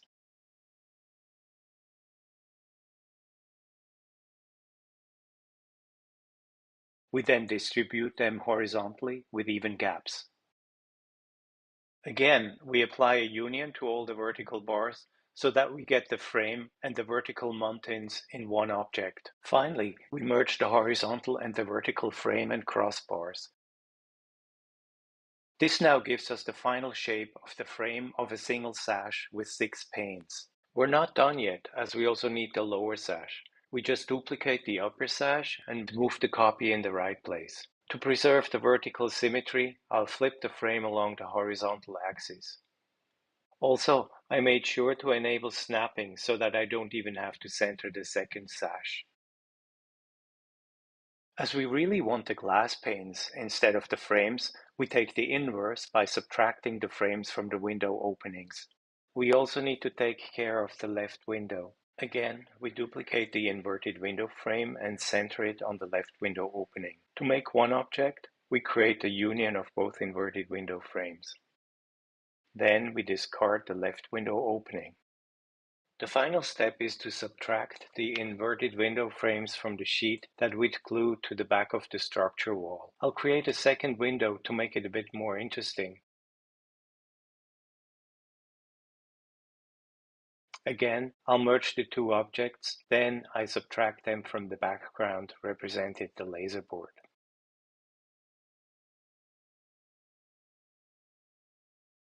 Before saving the document for good, we'll remove the fill paint, since for cutting the windows, the laser cutter only requires the path. I'll select the fill and stroke dialog, select fill, and remove the red from the final object.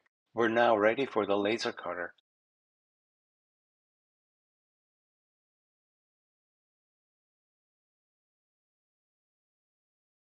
Good operation requires good functioning couplers, and good functioning couplers require the pocket covers to be secure. Almost all current models have coupler pocket covers secured with screws. That wasn't always the case, and sometimes the old friction fit or snap fit covers would drop off and the couplers would be lost. Many of us still have the older cars on our rosters. This mini clinic will show a method of securing coupler pocket covers on these older cars. Among the manufacturers with friction fit coupler pocket covers were Walthers, Proto 2000, AccuRail, Red Caboose, and Branchline. This particular model is a Proto 2000 gondola that has the added detail of a cut lever glued to the pocket cover. Not wanting to remove the detail, the pocket cover was supported on a milk bottle cap. Next, use a flush cutting tool to remove the retention pin on the pocket cover. Do not smooth the rough edges left at the circumference of what's left of the pin. Their presence will be helpful in the next step.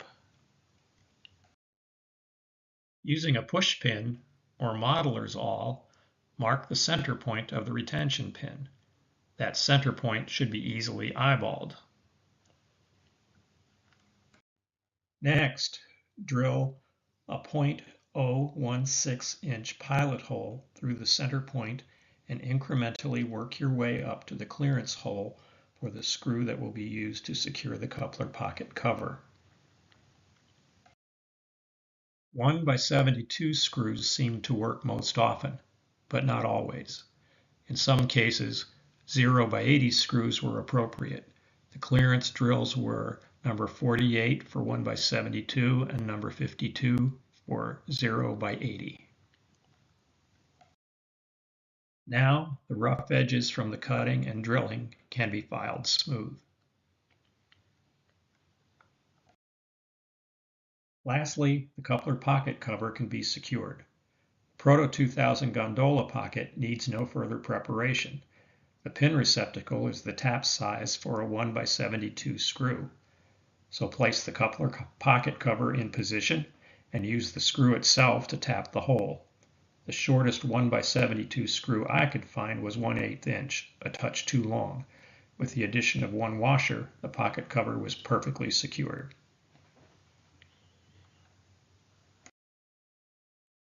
Sometimes the coupler pocket cover comes off with a broken retention pin remaining in the coupler pocket itself.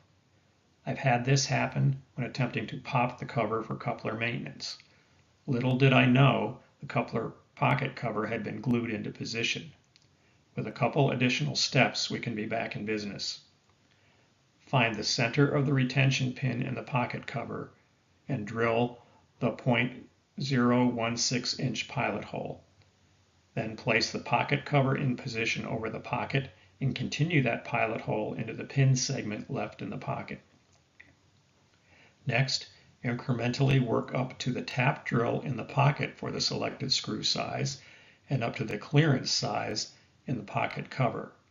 Replace the pocket cover and add the screw plus one washer just as before. The old Athearn Blue Box kits had metal snap-fit coupler pocket covers. Last year, Ed O'Connell showed how to secure the pocket covers with a 2x56 screw using the A-line bullseye jig. Long before those jigs were available, I used 0x80 screws to secure the pocket covers. Other than sometimes needing to remove the trucks, no disassembly of the model is needed when securing the Athearn pocket covers as preventive maintenance. A centering pin extends from the coupler pocket through a hole in the metal pocket cover. Mark the center on that pin, drill a .016 inch pilot hole, and again incrementally work up to the tap size for a 0x80 screw. Lastly, add a 1/8 inch screw, one washer, and done. Adding a bit of flat black paint will hide the screw. Here's to reliable coupler operation. Thank you for watching.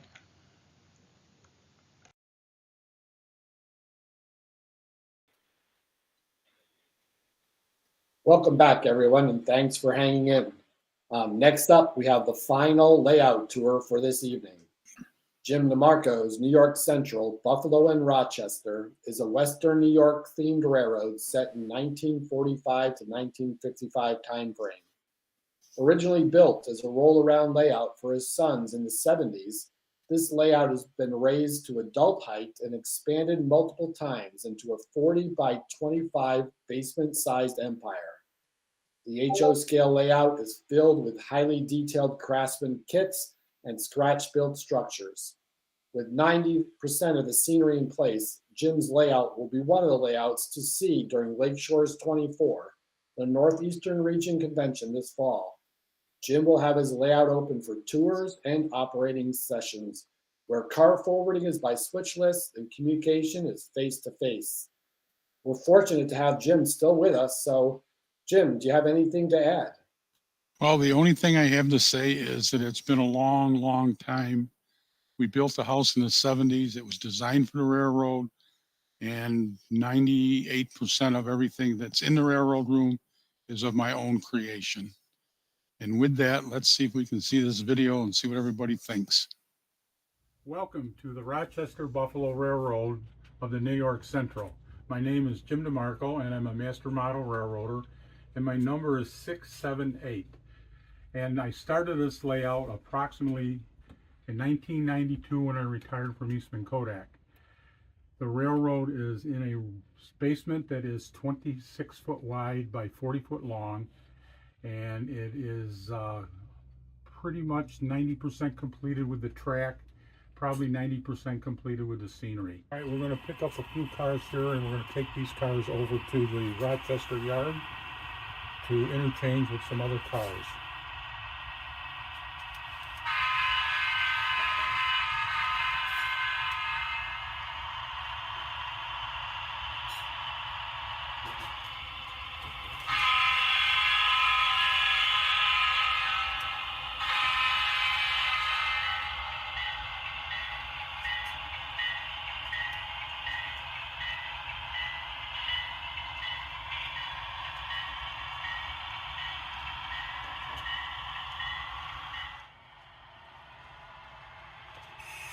All right, we're leaving the Batavia area, heading into the Lockport area. behind the J&K steel mill. When we come out of the steel mill, we'll be heading down the back side of the layout towards Rochester, New York's yard.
Train now is still heading for the Rochester yard. It's coming through the back tunnel. It will go behind the roundhouse, which is a Walters roundhouse that has super detailing inside.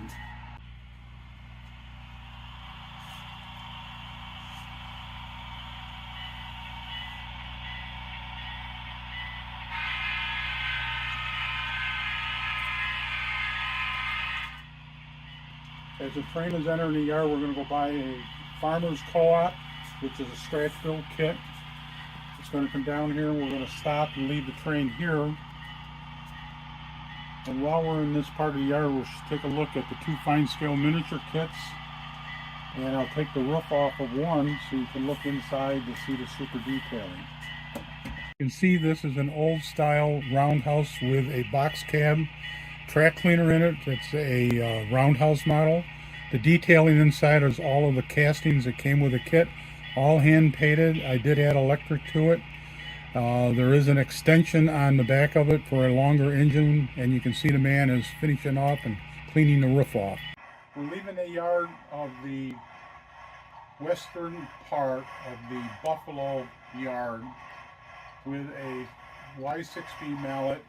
It is an engine that was bought a part of the Heritage series that came out somewhere in the late 70s.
Center part of the layout is a peninsula, and it was originally designed as a layout for my two sons.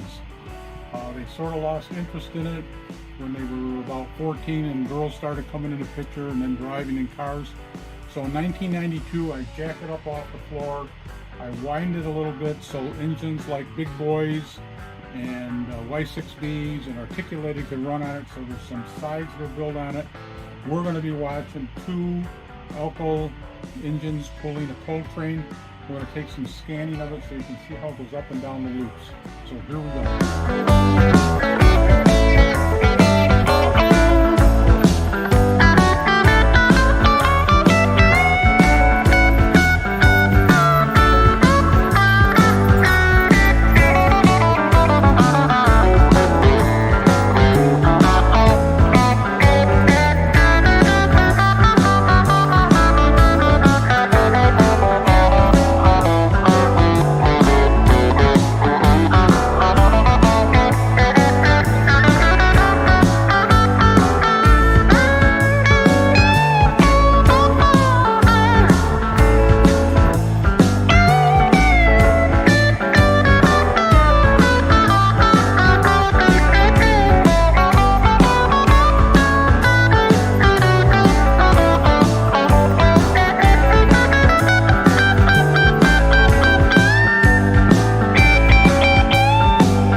watching this engine run around the track and you're a little curious, there happens to be a total of 135 turnouts on this total layout.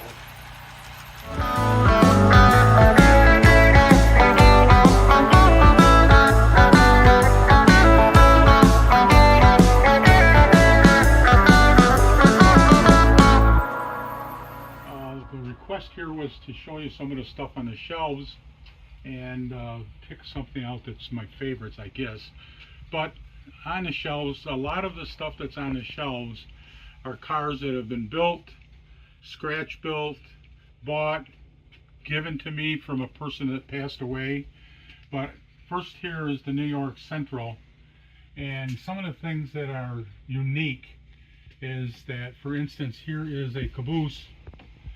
This caboose is a scratch built kit style. Now, not physically scratch built because it came in a box and you didn't cut all the pieces up, but these is an old Ambroid car. And of course, everybody has a little bit of brass, so I do have a New York Central brass caboose. I paid a whopping $15 for that in 1963. And it came out of Ruth's Hobby Shop in Buffalo, New York. Here's a Pennsylvania flat with some homemade stakes in it, and these are all made out of metal from Kodak. The excavator, we were on vacation down in North Carolina, and the guy just got a bunch of these in, and I paid $12 for this, and today I think they're like $35 or $40. This whole shelf of all the locomotives, with the exception of the last two, had chips in them, and a majority of these were inherited from me from my friend that passed away, and his wife gave me all of his locomotives and stuff. This line right here is mostly brass locomotives. Up here are some of the old AHM big boys. Here's another Challenger from Bowser. Here's a couple of locomotives that I inherited from a friend also. These are some of the original kits that were made by Roundhouse. This was made by Roundhouse. A couple of the old little ones was made by Tyco years and years ago. These are all DC engines now. The top shelves, you can't see the engines too well, but behind this set are all kinds of Lionel locomotives. But this set here in the front is a tin plate, and that was bought by my wife one day at a rummage sale. And the girl said, I only want $2 for the car. So for the caboose, the gondola, the engine, and the oil car and the pacemaker was a $2 buy for my wife. Behind it are several Lionel locomotives. There is one neat thing on the shelf. Being a tool maker, you want to have a blower, so we actually made that blower. And that was all done with on an EDM machine.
Well, Jim, that's a fantastic layout. I really am looking forward to operating it on when I come to Lake Shores 24 in September.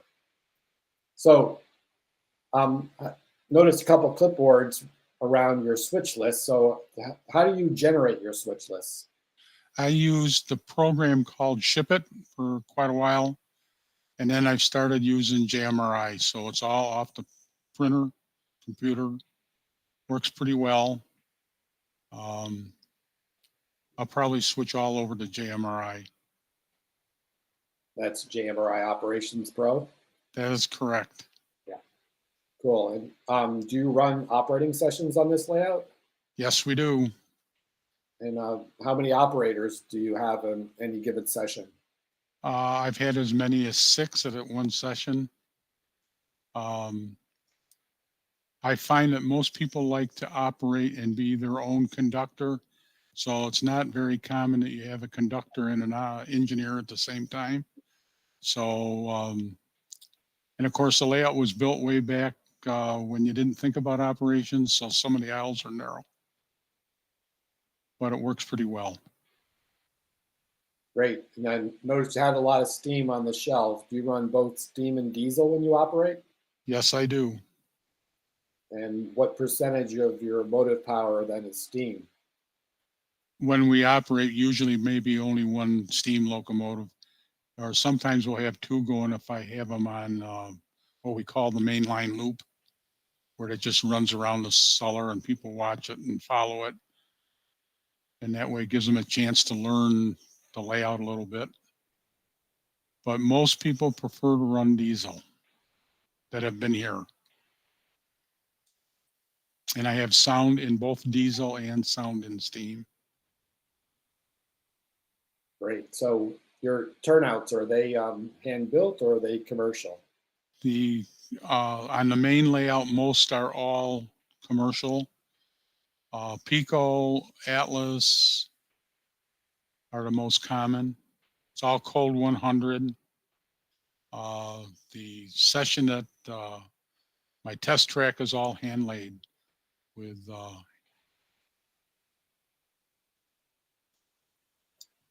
And how do you control your turnouts? many push buttons and by hand. There's a lot of little caboose signal hand throws. Okay, so you're using hand throws versus the finger flick approach? All kinds, both. And so far, we haven't had any problem with them. So is this layout running DCC? Yes, and wireless. And being from the Rochester area, I assume you're using that NCE system? That is correct. And I love it. But there's no problem with the other people's equipment. Nice, I'm running NCE as well. So how are you building your shells for the bench work? The bench work was originally started with 2x4s, plywood, the original layout. A lot of it's cantilever. A lot of it's the old Lynn Westcott style structures. Scenery is everything from wire, chicken wire, paper, screen, foam, plaster, combination of everything. And do you do night operations at all? We can, yes, I have strip lights so you can go dark. Cool. And the last question I have is, this might be a little political, I'm not sure, but what's your favorite Craftsman kit manufacturer? As far as structures or what I build, fine scale miniature. Do you have a favorite car? And scratch built. Yeah. Cool. Well, Jim, that's an absolutely fabulous layout. Again, I appreciate the fact that you're able to hang in here with us, and so thanks for staying on to answer some questions. And again, great layout. Appreciate it. Well, good, thank you. And it's been a pleasure to do all this with you guys. I take my hat off to all of you to put all the time in to make this happen, because it doesn't just happen. And you guys all should get an applause from all of us. And thank you, thank you. Well, that's a great segue as we wrap up day 3 of NERx. Please, everybody, tune in tomorrow at 6:30 p.m. Eastern Time for another action-packed agenda of clinics, layout tours, and riveting roundtable discussions. On behalf of the entire NER Board of Directors, I want to thank all the volunteers that gave their time to make this event possible, especially Chuck Diljak, Ed O'Rourke, Ed Oshesky, Dave Durr, Peter Watson, Chris Cafaro, Mark Moritz, and Artie Krass. Thanks also to the NMRAX crew, especially Speed, for spending the week in his helix helping us stream this great content. And thank you all for attending. We look forward to seeing you tomorrow. Have a good night. Thank you and goodbye.